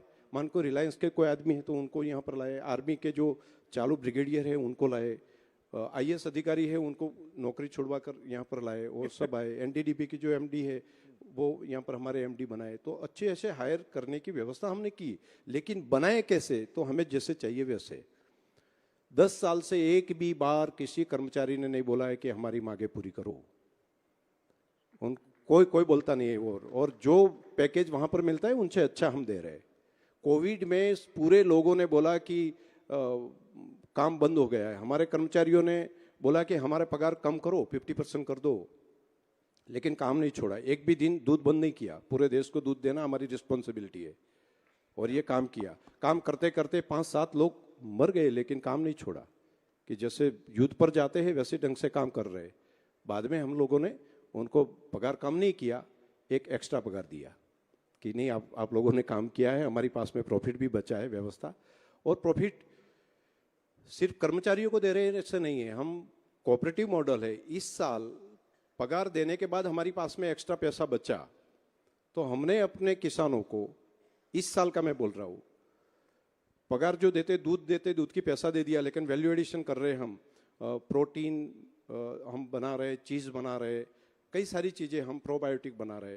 तो उन सभी में से जो चॉकलेट है, जो अलग अलग चीज़ है, उनमें से जो पैसा हमारी पास में आया, तो हमारी पास में 2100 करोड़ रुपया बचा इस साल, जिनको हम प्रॉफिट नहीं बोलते हैं, हम बोलते हैं कि किसानों का अधिकार है। तो हमने एक्स्ट्रा 2100 करोड़ रुपया दिया और 700 करोड़ और मंडली का मिला, तो 2900 करोड़ रुपया पगार देने के बाद बावजूद मिला, वो किसानों को बाईपास किया। तो ये हो सकता है हमारे कर्मचारियों ने मेहनत किया और ये हो पाया। और ये रूरल इकोनॉमी का बोल रहा हूँ, और सीधे साधे लोग जो काम कर रहे हैं उन्हीं की बात है ये। आप लोग सब सोच रहे हैं कि हम लोग यहाँ बैठ के क्या कर रहे हैं? सोच रहे हैं कि नहीं सोच रहे हैं? Imagine if this model can be replicated across the country. एक चीज, समय अल्प है इसलिए आपकी जो अभी आपकी भूमिका है उस पर आए, उससे पहले एक प्रश्न आपसे ये पूछना चाहूंगा। आपने एक बहुत इंपॉर्टेंट बात कही जब हम लोग साइड में पीछे बात कर रहे थे बिहाइंड द सीन्स, कि सॉइल जो है, मिट्टी, ये एक जीवंत एंटिटी है, इसको आप निर्जीव मत समझिए। How important is this soil, Shankar ji? और मैं जानना चाहता हूं बिकॉज कई लोग जो आगे क्या देख रहे हैं कि अगले 10 साल में food security is going to become the biggest issue across the world. आज बहुत खाना है लेकिन वो पौष्टिक नहीं है, और जिसकी वजह से मैलन्यूट्रिशन भी बढ़ रहा है। तो कहीं ना कहीं आपको लगता है कि बनास के पास कोई एक केस स्टडी है, एक तरीका है जिसको कि बाकी गांव में और देश भर में इसको इंप्लीमेंट किया जा सके एज अ पॉलिसी? जी आनंद जी, आपकी बिल्कुल सही बात है। ये बहुत बड़ी एक आने वाले समय की समस्या है। इस समस्या स्टार्ट हो गई है। ये सिर्फ फूड सिक्योरिटी के लिए ही नहीं, ये तो है ही है, लेकिन पूरा वन हेल्थ कंसेप्ट है। तो ये कोई भी डिसीज आता है तो सिर्फ मनुष्य में आता है ऐसा नहीं है, पहला मिट्टी में आता है, मिट्टी में से पौधे में जाता है, पौधे में से प्राणियों पंखियों में जाता है, और उन्हीं में से मनुष्य तक पहुंचता है। तो ये वायरस हो या तो जो भी समस्या है उनमें, तो मिट्टी की जो हेल्थ अच्छी नहीं है तो मनुष्य की हेल्थ अच्छी नहीं रह सकती है। तो मनुष्य की हेल्थ ठीक रखना है तो भी मिट्टी की हेल्थ ठीक रखनी पड़ेगी। और प्रिवेंशन, जो प्रिवेंटिव हेल्थ की जो बात है, वो भी इन्हीं से जुड़ी है। रही बात फूड सिक्योरिटी की, बिल्कुल सही बात है। अभी हमने फर्टिलाइज़र डाल के प्रोडक्शन तो बढ़ा दिए, हमने भी ग्रीन रिवोल्यूशन की बात हम लोग कर रहे हैं, लेकिन न्यूट्रिशन की काफ़ी कमी आई है। अभी अमेरिका में जो रिसर्च हुआ उन्हीं में भी आप समझिए कि आज से 40 साल पहले जो एक मौसम्बी में जितना विटामिन सी मिलता था, आज 8 से ज़्यादा मौसम्बी डालो तो भी इतना विटामिन सी नहीं मिल रहा है। जूस मिल रहा है लेकिन न्यूट्रिशन जो मिलना चाहिए वो नहीं मिल रहा है। वैसा प्रोटीन में भी है। हमारे जो मग है या तो दाल है, तो दाल में भी जो प्रोटीन की मात्रा थी वो पहले मुट्ठी भर दाल में मिलती थी, वो अभी पूरा बाउल भर के खाओ तो भी इतने प्रोटीन नहीं मिल रहा है। तो हर एक चीज़ में पूरे वर्ल्ड में न्यूट्रिशन की कमी आ रही है। तो इनका कारण क्या है? कारण मिट्टी की सेहत हमने बिगाड़ी। मिट्टी का खुराक क्या है? फर्टिलाइजर नहीं है, ये तो फूड सप्लीमेंट्री है या तो शराब है। शराब पी ले इतने टाइम में लोगों को लगता है कि हाँ हम बराबर हो गए, लेकिन वो उनका खुराक नहीं है। या तो फूड सप्लीमेंट्री जो डाले उतने टाइम में ठीक हो जाए, इतनी ऐसी बात है। तो ये इनका मिट्टी का खुराक जो है वो पेड़ के पत्ते है और प्राणियों के डंग है, और दोनों में ही माइक्रोन डेवलप होते हैं। और ये पूरी मिट्टी उपजाऊ नहीं है, 1-2 फीट के जो लेयर है वही उपजाऊ है, और वे हजारों सालों से तैयार होकर बना है। लेकिन मानव ने इतनी सुविधा चाहिए, इतनी फैसिलिटी चाहिए, ये हमें सुविधा के कारण, ज़्यादा पैसा का संग्रह के कारण हमने मिट्टी की सेहत ही खराब कर दी। जैसे हवा बिगाड़ दी, जैसे पानी बिगाड़ दिया, वैसे ही हमने और लोगों का अनुकरण करके ये फैसिलिटी चाहिए, ऐसी गाड़ी चाहिए, ऐसा बंगला चाहिए, ऐसी सुविधा चाहिए। उन्हीं में जो बेसिक चीज़ थी हमारे हेल्थ के लिए, वो खुराक और मिट्टी, वो दोनों हमने बिगाड़ दिया है। उनको हमें ठीक करना ही पड़ेगा। और वो तरीका और कोई नहीं है वर्ल्ड में। विज्ञान में कहीं पर भी अगर जो, मैं ब्राज़ील गया हूँ, डेनमार्क गया हूँ, अमेरिका गया, अभी इजराइल जाके आया, पूरे वर्ल्ड की समस्या यही है। और अभी सदगुरु भी चला रहे हैं सेव सॉइल अभियान, तो ये रियल है। उनमें हमें ये, मैं धरती से साथ में जुड़ा हूँ, मेरा खेत मैंने बनाया है ऑर्गेनिक, पूरा मेरा खेत 7 साल से बिल्कुल प्राकृतिक बनाया है और उनका परिणाम मैं देख रहा हूँ। कोई फर्टिलाइजर डाले बिना भी उनकी प्रोडक्टिविटी बढ़ सकती है। ये सही है, ये सही रास्ता है और ये हमें अपने लिए नहीं, मानवता के लिए करना पड़ेगा। अगर कैंसर मुक्त हमें सोसाइटी चाहिए और फर्टिलिटी हमारे देश की कम न हो जाए, इनके लिए भी हमें जो भी चाहिए, और हम बलवानशाली या तो ज़्यादा आयुष्य हमारा बढ़े मानवता का, इनके लिए भी हमें मिट्टी बचानी पड़ेगी। और हमने एक बड़ी सॉइल लैब भी ईसा फाउंडेशन के साथ में मिलकर एक बनाई है और मिट्टी की जीवंतता है वो भी अभी। दूसरा, आपको आश्चर्य होगा, हम मनुष्य कम्युनिकेशन करते हैं आवाज़ से, हाँ, वैसे पेड़ पौधे कैसे करते हैं? तो फंगस से करते हैं। ये फंगस की पूरी चेन एक से दूसरे पेड़ तक पहुंचती है। मानो कि एक पेड़ पर आकर कोई बंदर ने तोड़फोड़ कर दी तो ये पेड़ दूसरे तक फंगस के माध्यम से बताते हैं कि ये यहाँ पर तोड़ रहे हैं, तो दूसरा उनका स्वाद है वो खट्टा कर सकते हैं। ये जीवंतता है। और ये आपने स्टडी किया है? मैं स्टडी किया है, आपको बता सकते हैं हम लैब में जाकर। और ये जीवंत है, मिट्टी जीवंत है, सिर्फ वनस्पति जीवंत है ऐसा नहीं है, मिट्टी जीवंत है। और ये मिट्टी की जीवंतता चेक करके उनमें सुधार हम कर सकते हैं। और मिट्टी जो जीवंत है तभी वनस्पति जीवंत है, तभी मानवता जीवंत है। लेकिन ये दुनिया के डेटे पर नहीं पहुंचेगा तब तक हम उनको मानेंगे नहीं। योग नहीं मानते, लेकिन योगा कोई बोलते हैं तो पूरा हम लोग भी एक्सेप्ट करते कि हमारा ये योगा है। तो ये real Indian spiritual soft power है और ये जीवन पद्धति है हमारी। तो इंग्लिश में हम बोलेंगे तो उनको पूरी दुनिया एक्सेप्ट भी करेगी, मैं मानता हूँ, और हम लोग भी बाद में एक्सेप्ट करेंगे। देखिए, बनासकांठा अगर आपको करके दिखाते हैं ना, सबसे ज्यादा एविडेंट होता है, भाषा नहीं होती, जो आपने करके दिखा दिया, जो आपने वहां पर एग्जाम्पल दिखा दिया वही है।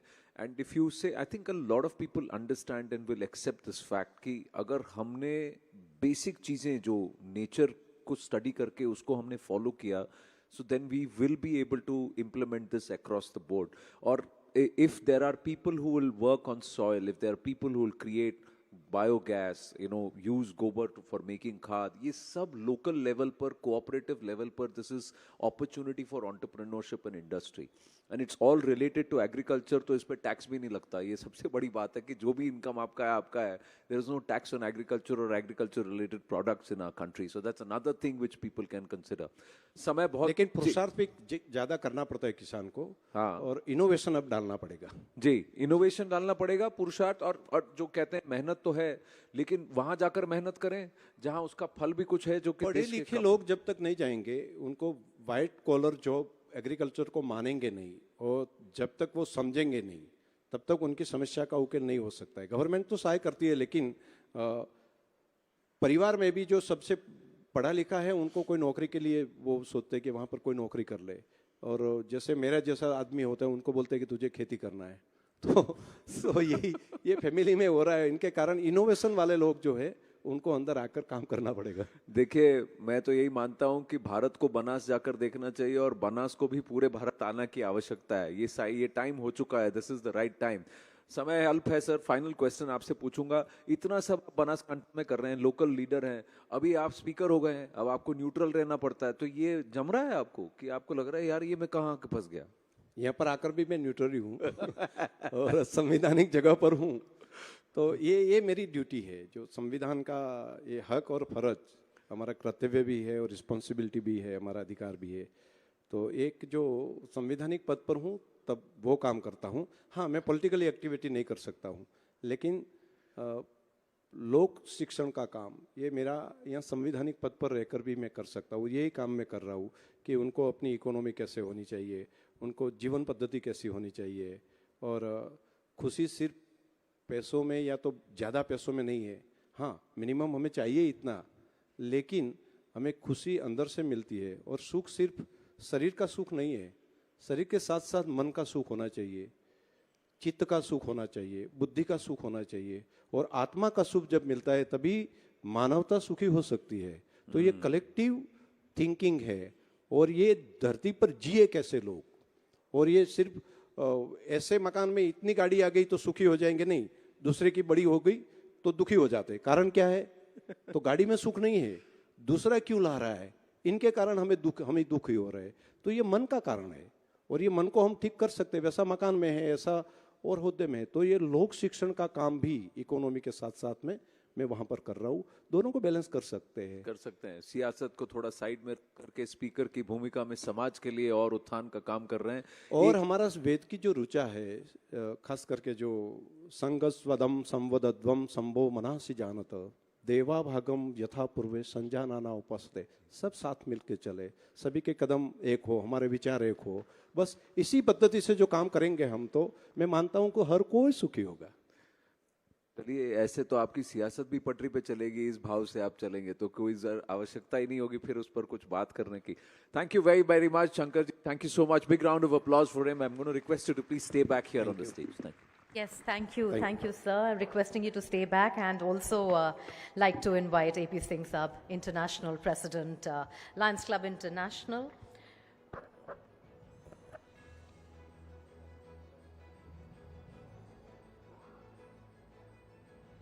The felicitations at you.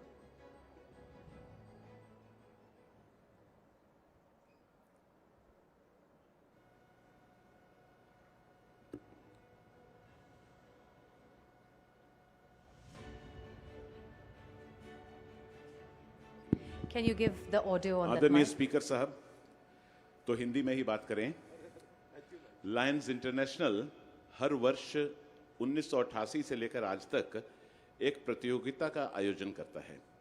उसे हम पीस पोस्टर कॉन्टेस्ट कहते हैं, जिसमें कि 11 से 13 वर्ष के बच्चे, उनको एक सब्जेक्ट दिया जाता है शांति पर, उस पर वो अपना एक पोस्टर बनाते हैं और प्रत्येक वर्ष तकरीबन 6 लाख बच्चे 65 से ज़्यादा देशों से इसमें भाग लेते हैं और फिर उस पोस्टर का जो मूल्यांकन होता है, असेसमेंट किया जाता है लोकल लेवल से नेशनल लेवल और इंटरनेशनल लेवल तक, और जो सबसे बेहतरीन पोस्टर बना होता है, जिसे टॉप मोस्ट आर्टिस्ट उसका इवैल्यूएशन करते हैं, उस बच्चे को और उसके माता पिता को यूनाइटेड नेशंस में न्यूयॉर्क में जब हमारा एक Lions day with the United Nations होता है वहाँ और हमारे इंटरनेशनल कन्वेंशन पर भी बुलाकर उसे पुरस्कारित किया जाता है। और उसके साथ 24 और बच्चे जिनको के मेरिटोरियस पोस्टर बनाने के लिए भी पुरस्कारित किया जाता है।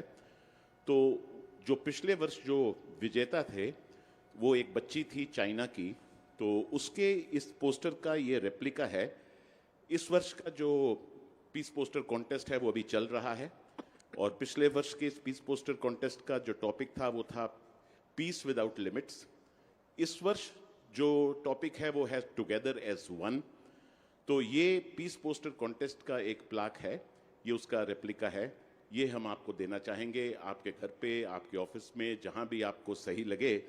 ये एक 12.5 साल की चाइना के एक बच्ची का विजन है कि ऐसे शांति होनी चाहिए, piece without borders.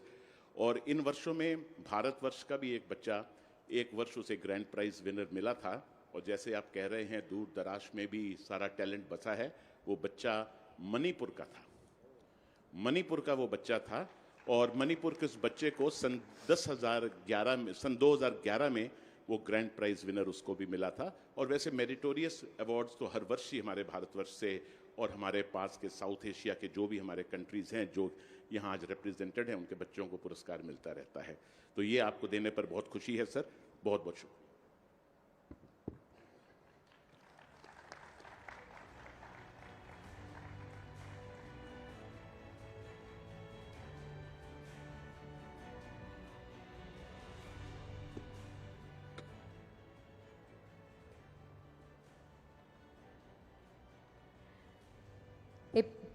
AP sir, please. Requesting all three of you to stay back on stage as we start the awards. May I also invite Fabricio Oliveira, Chairperson, LCIF, Mark Lyon, Vice President, and Frank Moore, Past President, Lions Club International, to join us on stage. And now we arrive at the most anticipated part of the day, the awards. So over the last year and a couple of years, we have witnessed hundreds of applications being reviewed, zonal winners being celebrated, and tonight we are recognizing the national champs. So one winner and one runner-up across 5 categories. The 5 distinct categories are as follows: education, healthcare, environment, women-led innovation, and tech-driven solutions. Now, these exceptional change makers are the standout winners and runners-up from the zonal rounds. So let's start with our first category, which is inclusive healthcare and accessibility. A celebration of those remarkable change makers who are ensuring that healthcare is not a privilege, but is accessible and a right to accessibility for all. These innovations and innovators are working tirelessly to overcome barriers of geography, infrastructure, and resources, and bringing quality medical care to the underserved communities. From rural clinics to grassroots programs, they are redefining what it means to care for every individual. The winner in this category has spent over 26 years transforming healthcare for underserved tribal communities in remote hilly regions. Guided by Gandhian values, his integrated approach tackles malnutrition, high infant and adult mortality, and inaccessible healthcare by training village health workers, running home-based care programs, and strengthening local hospitals. Before we call our winner on stage, let's take a look at his inspiring journey.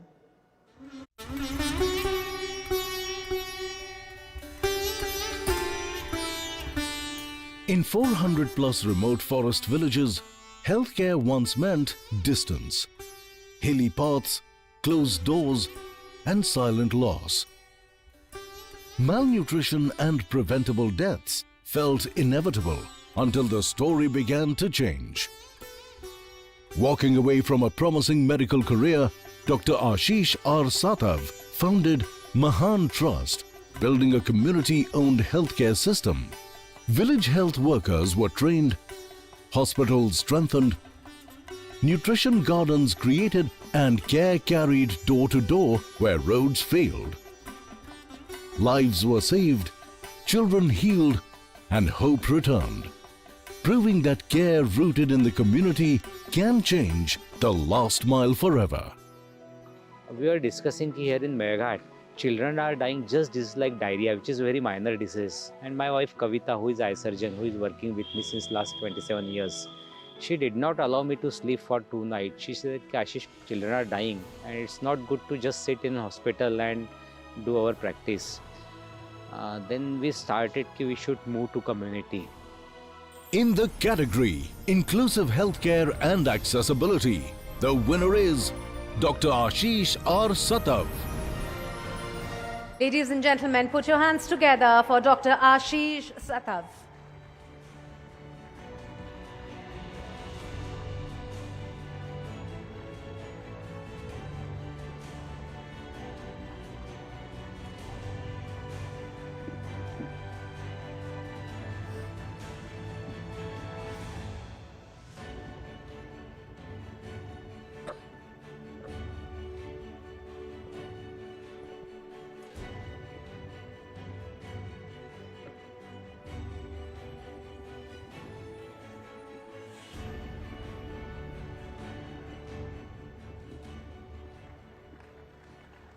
Congratulations.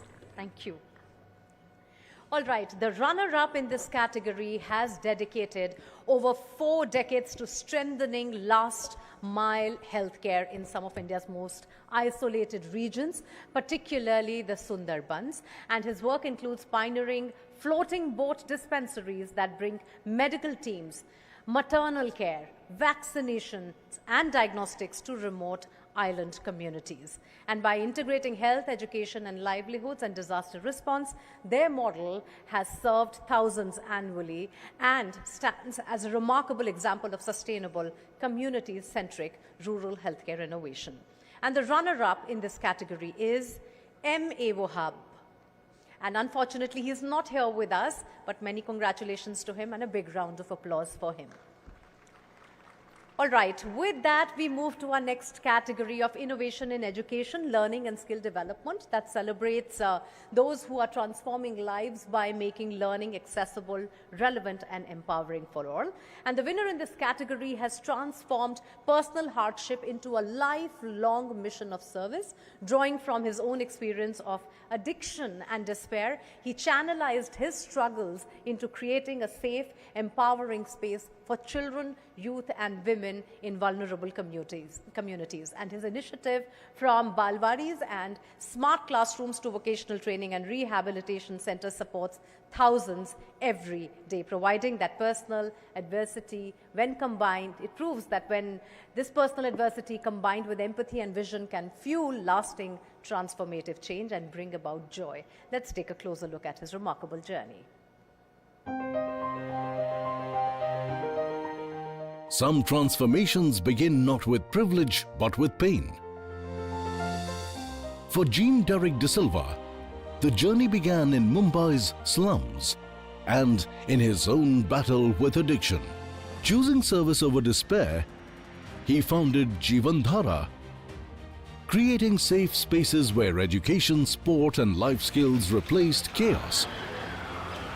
Across vulnerable communities, children learned to lead. Women rebuilt confidence and lives found direction again. Jean proved that when dignity comes first, healing becomes permanent. This is what I want to do for the rest of my life. This is what makes me happy. We are educating almost more than 2,500 children in 3 slums of Mumbai. And we are networking with a lot of a few corporates and funding agencies, and we are creating a lot of impact. In the category Innovation in Education, Learning and Skill Development, the winner is Jean Derek De Silva. Ladies and gentlemen, put your hands together for Jean Derek De Silva.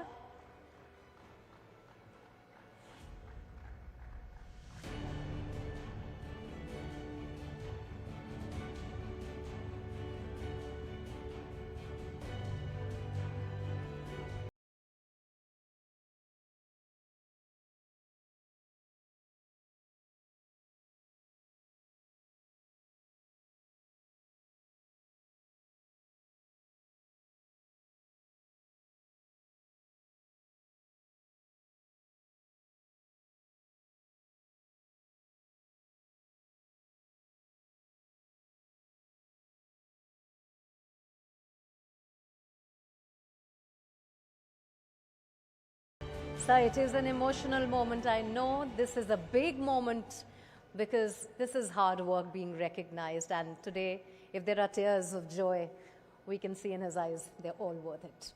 Well, the runner-up in this category is someone whose lifelong mission was shaped by witnessing the stigma and social exclusion faced by amputees during the Indo-Pakistan War in 1965. Inspired to transform social attitudes, she has spent over 4 decades building one of India's earliest inclusive education models. Can we have the AV, please?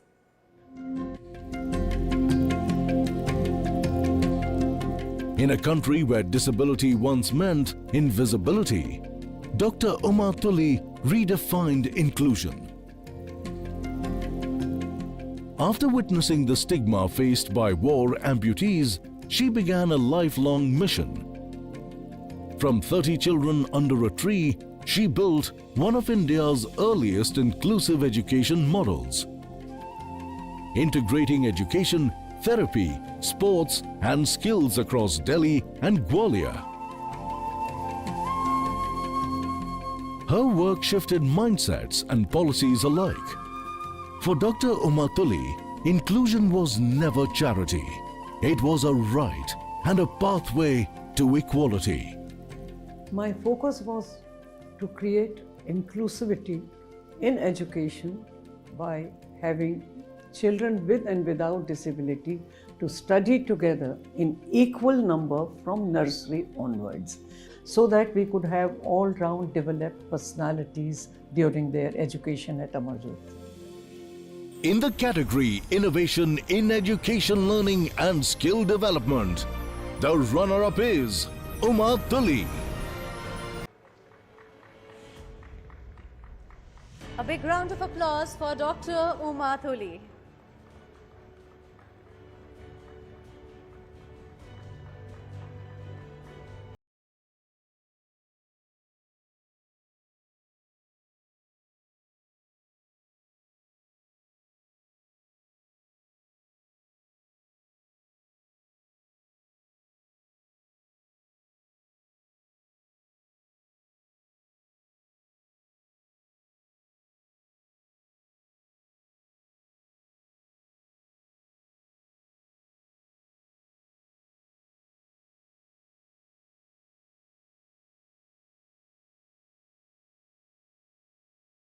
Thank you. Thank you so much, ma'am, and a big congratulations coming your way. All right, next up we have the category of Innovation in Environmental Sustainability, celebrating changemakers who are safeguarding our planet, restoring ecosystems. The winner in this category has pioneered a truly transformative approach to environmental sustainability, and through her initiative, she has tackled one of India's most pressing yet overlooked challenge, acute summer water scarcity in forests. Let's have a look at the AV.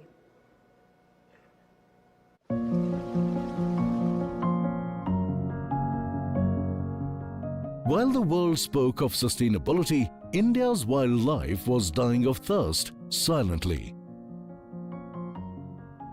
Every summer, the crisis deepened until Sarita Subramaniam chose to act. Through the Earth Brigade Foundation, renewable water systems revived 10 forests, sustaining nearly 5 lakh wild animals and frontline protectors.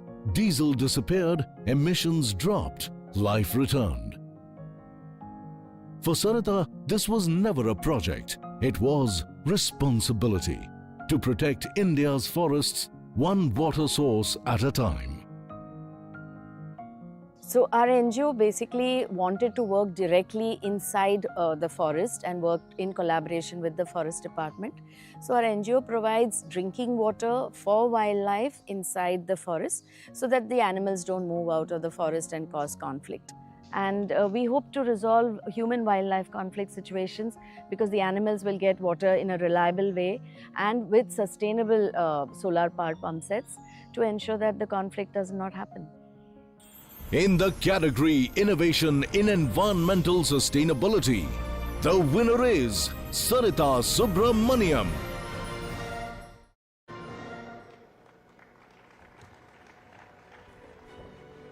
Ladies and gentlemen, Sarita Subramaniam on stage. Congratulations, Sarita.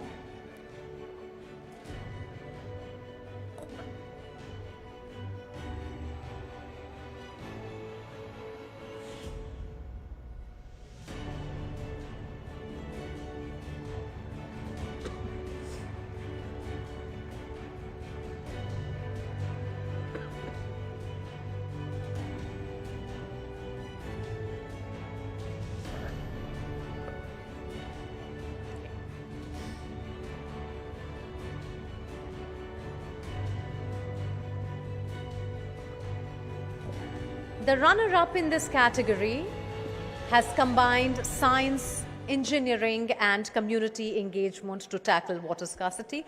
And over the past year, his team implemented deep groundwater recharge structures in Ulihatu, restoring wells, ensuring year-round drinking water access, and securing supplies for schools, health centers and local communities. Let's take a look at the journey of our runner-up.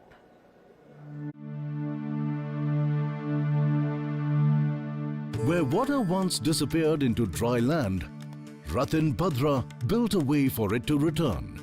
Through Bhuvanam's Pani Ki Kheti, he brought hydrogeological science to Jharkhand's most water-stressed regions. Using deep recharge systems and his method, Aqualine Bhungru, monsoon water was stored deep underground. Beyond engineering, he taught children and communities groundwater stewardship in Ullihatu. 840-foot recharge wells revived water access, proving sustainability lasts when science is shared.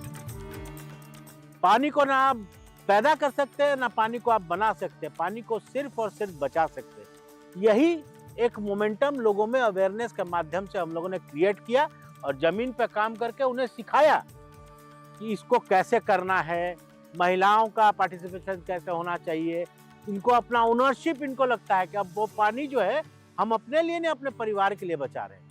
In the category Innovation in Environmental Sustainability, the runner-up is Ratin Bhadra.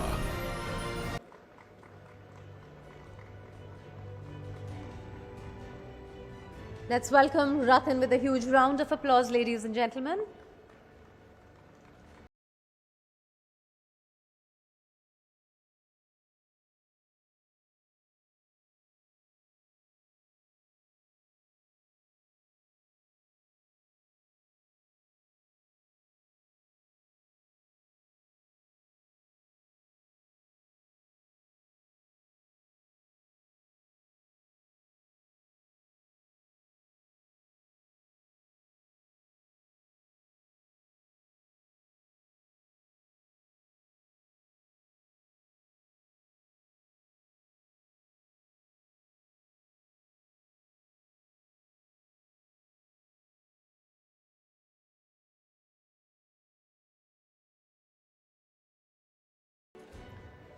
All right, let's now move to our next category, the tech-led social innovation category that celebrates change makers who are using technology to solve pressing social challenges. And the winner in this category has spent over a decade designing low-cost, multi-purpose agricultural tools that empower small and marginal farmers.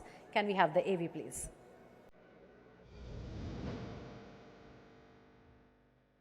In the smallest villages, innovation never arrived with applause. It arrived through dust-covered hands and long, difficult days. Farmers struggled with rising labor costs and limited machinery, where every tool meant survival. That's where Ashok Gore stepped in. Supported by T-Works and partnerships across Telangana and Andhra Pradesh, he built affordable farm solutions, 625 plus tools and 7 custom machines. More than 450 farmers, including 200 plus women, worked with less strain and more dignity, proving innovation matters most when it lightens everyday life. So as a farmer's son, I have seen the problem in my village. So most of the farmers are not aware of such kind of tools and machines and advanced technologies. So I realized that most of the farmers investing their money on labor only. So instead of that, if we can design affordable tools for them with locally available materials, so that they can make more money out of their fields. In the category Tech-led Social Innovation, the winner is Ashok Gore.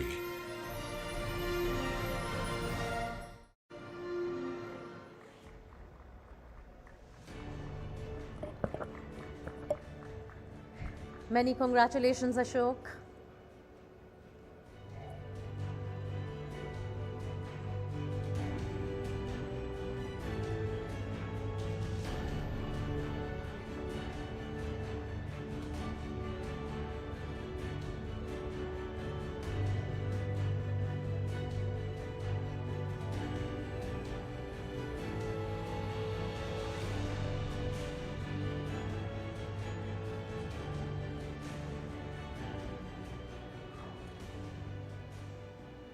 Thank you.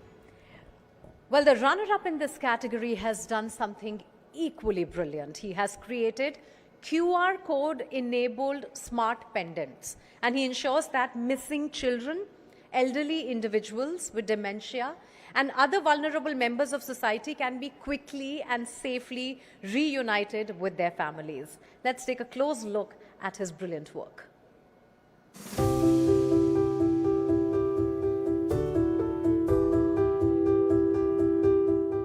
Some journeys begin with ambition.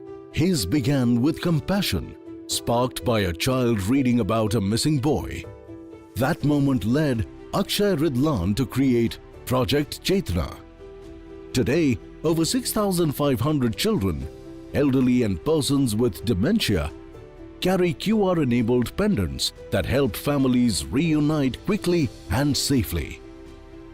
For Akshay, it was never just technology. It was about giving vulnerable people the courage to step out and the certainty of coming home. In India, it's very alarming that we have more than 1 lakh people going missing every year.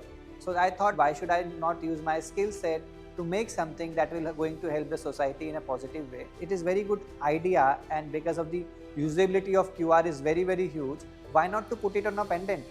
There are so many parents who found their missing people with the help of the QR pendant. And I'm very happy to tell you that also we have given more than 15,000 pendants to people with disabilities all across India. In the category Tech-led Social Innovation, the runner-up is Akshay Ridlan.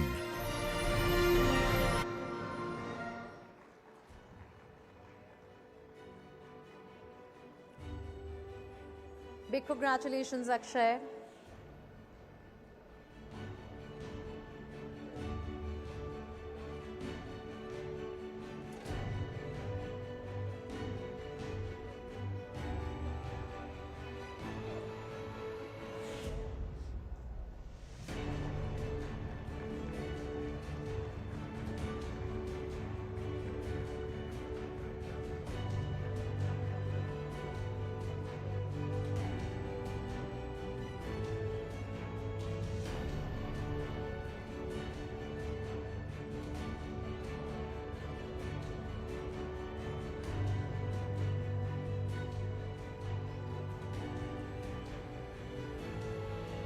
All right, ladies and gentlemen, our final category for the day is women-led social innovation. And the change makers in this category are not just creating opportunities for themselves, but they are uplifting entire communities. The winner in this category has for over 35 years transformed rural libraries into vibrant hubs of literacy, skill development, and digital empowerment. With a focus on marginalized women, adolescent girls and youth. Let's take a look at her story. Real change is never created alone. It grows when communities are trusted to lead. For over 35 years, Dr. Geeta Malhotra has done exactly that. Through Read India and Community Connect, she turned libraries into hubs of learning, digital skills and livelihood. Women and girls gained confidence, income and voice. Her work didn't create dependence, it built ecosystems. Because when communities rise, they carry their future with them. When we started establishing community library and resource centers, women said that it's not for them because they are not educated. We did not leave them behind. Through 65 community libraries and resource centers in 16 states from the past 20 years, we have transformed the lives of more than 1 lakh women who came to the community library and resource centers and carved their own life towards social innovation and empowerment. In the category Women-led Social Innovation, the winner is Dr. Geeta Malhotra. Ladies and gentlemen, a big round of applause for Dr. Geeta Malhotra.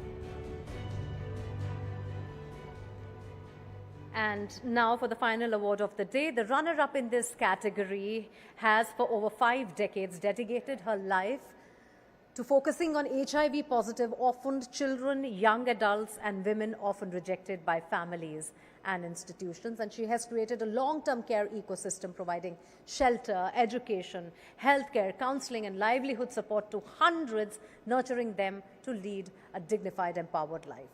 And the runner-up in this category is Mangal Arun Shah, aka Mangal Tai. Unfortunately, she couldn't join us, but many congratulations to us. And Mangala Tai. And thank you so much. We have very successfully wrapped the awards. Minister would like to say something. All right. So I would like to say a few words, and then of course we want to have all the winners on the stage for a picture. जिन जिनको award जो आज मिला है इन सभी को बहुत बहुत शुभकामनाएं हृदय थी मैं देता हूँ। ये एक मोटिवेशन का बहुत बड़ा काम देश में बनेगा कि जो अच्छा काम करने वाले लोग हैं उनका कोई पीठ थपथपाने वाला कोई मिल जाए तो और लोगों को अच्छा काम करने की प्रेरणा मिलती है। तो आपको शुभकामनाएं, लेकिन स्पेशल मैं थैंक्स बोलूँगा लायंस परिवार को कि लायंस की इतनी सारी टीमें, इतनी ब्रांचेस, उनमें सेवा का बहुत सारा काम हो रहा है, लेकिन लायंस परिवार ने रखा कि हम अपने जो काम करते हैं टीम, इनके अलावा जो काम कर रहे हैं उनका हम सम्मान करेंगे।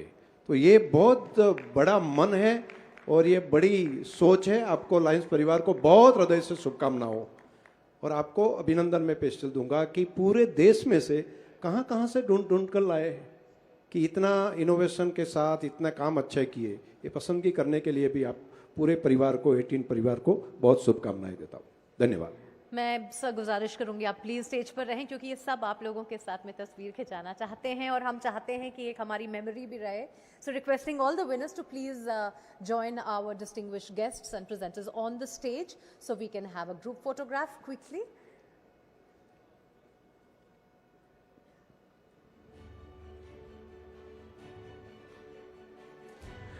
Winners, runners-up, everyone. Do we want it across We Serve India? All right. Should we come a few steps down?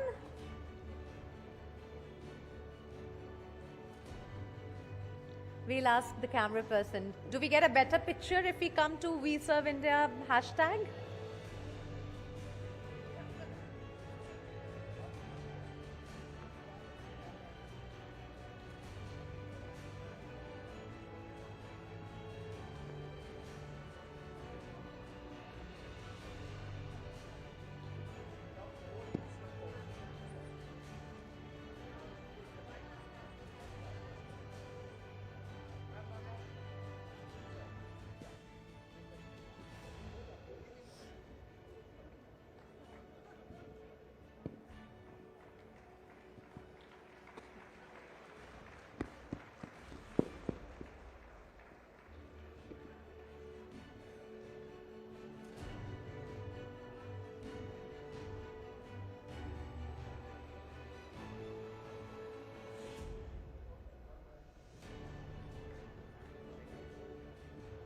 Thank you. Thank you so much to all of you.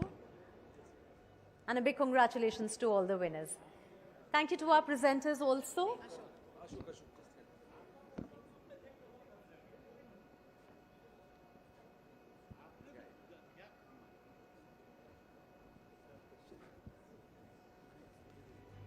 Thank you.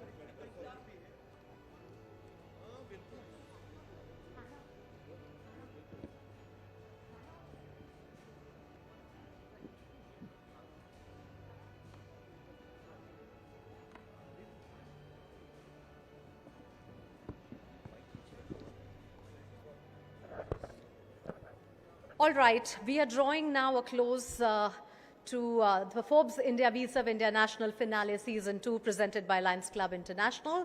And today was not just a celebration, it was tribute to courage, compassion and the power of ordinary individuals creating extraordinary impact.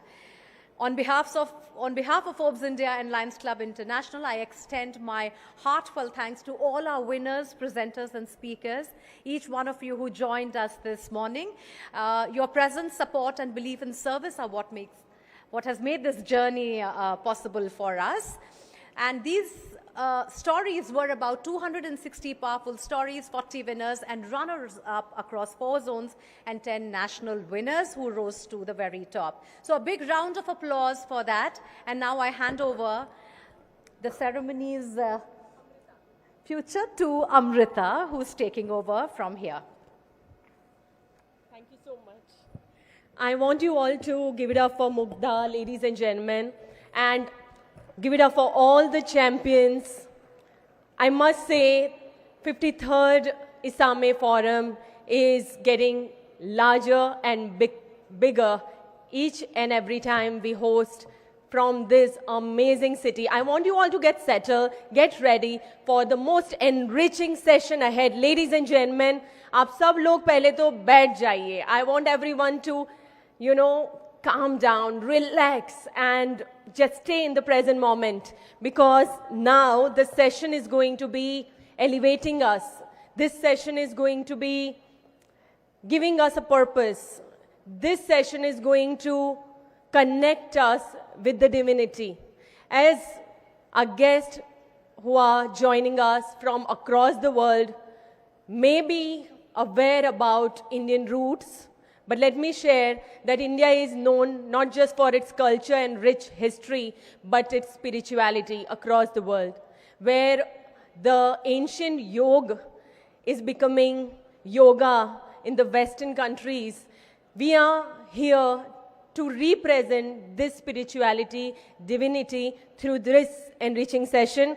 As in this session, we are going to have our speakers, Sister B.K. Shivani and Acharya Maha Mandaleshwar of the Transgender Kinnar Akhada, Lakshmi Narayan Tripathi. And let me update you with the program ahead that after this ultimate session, we are going to...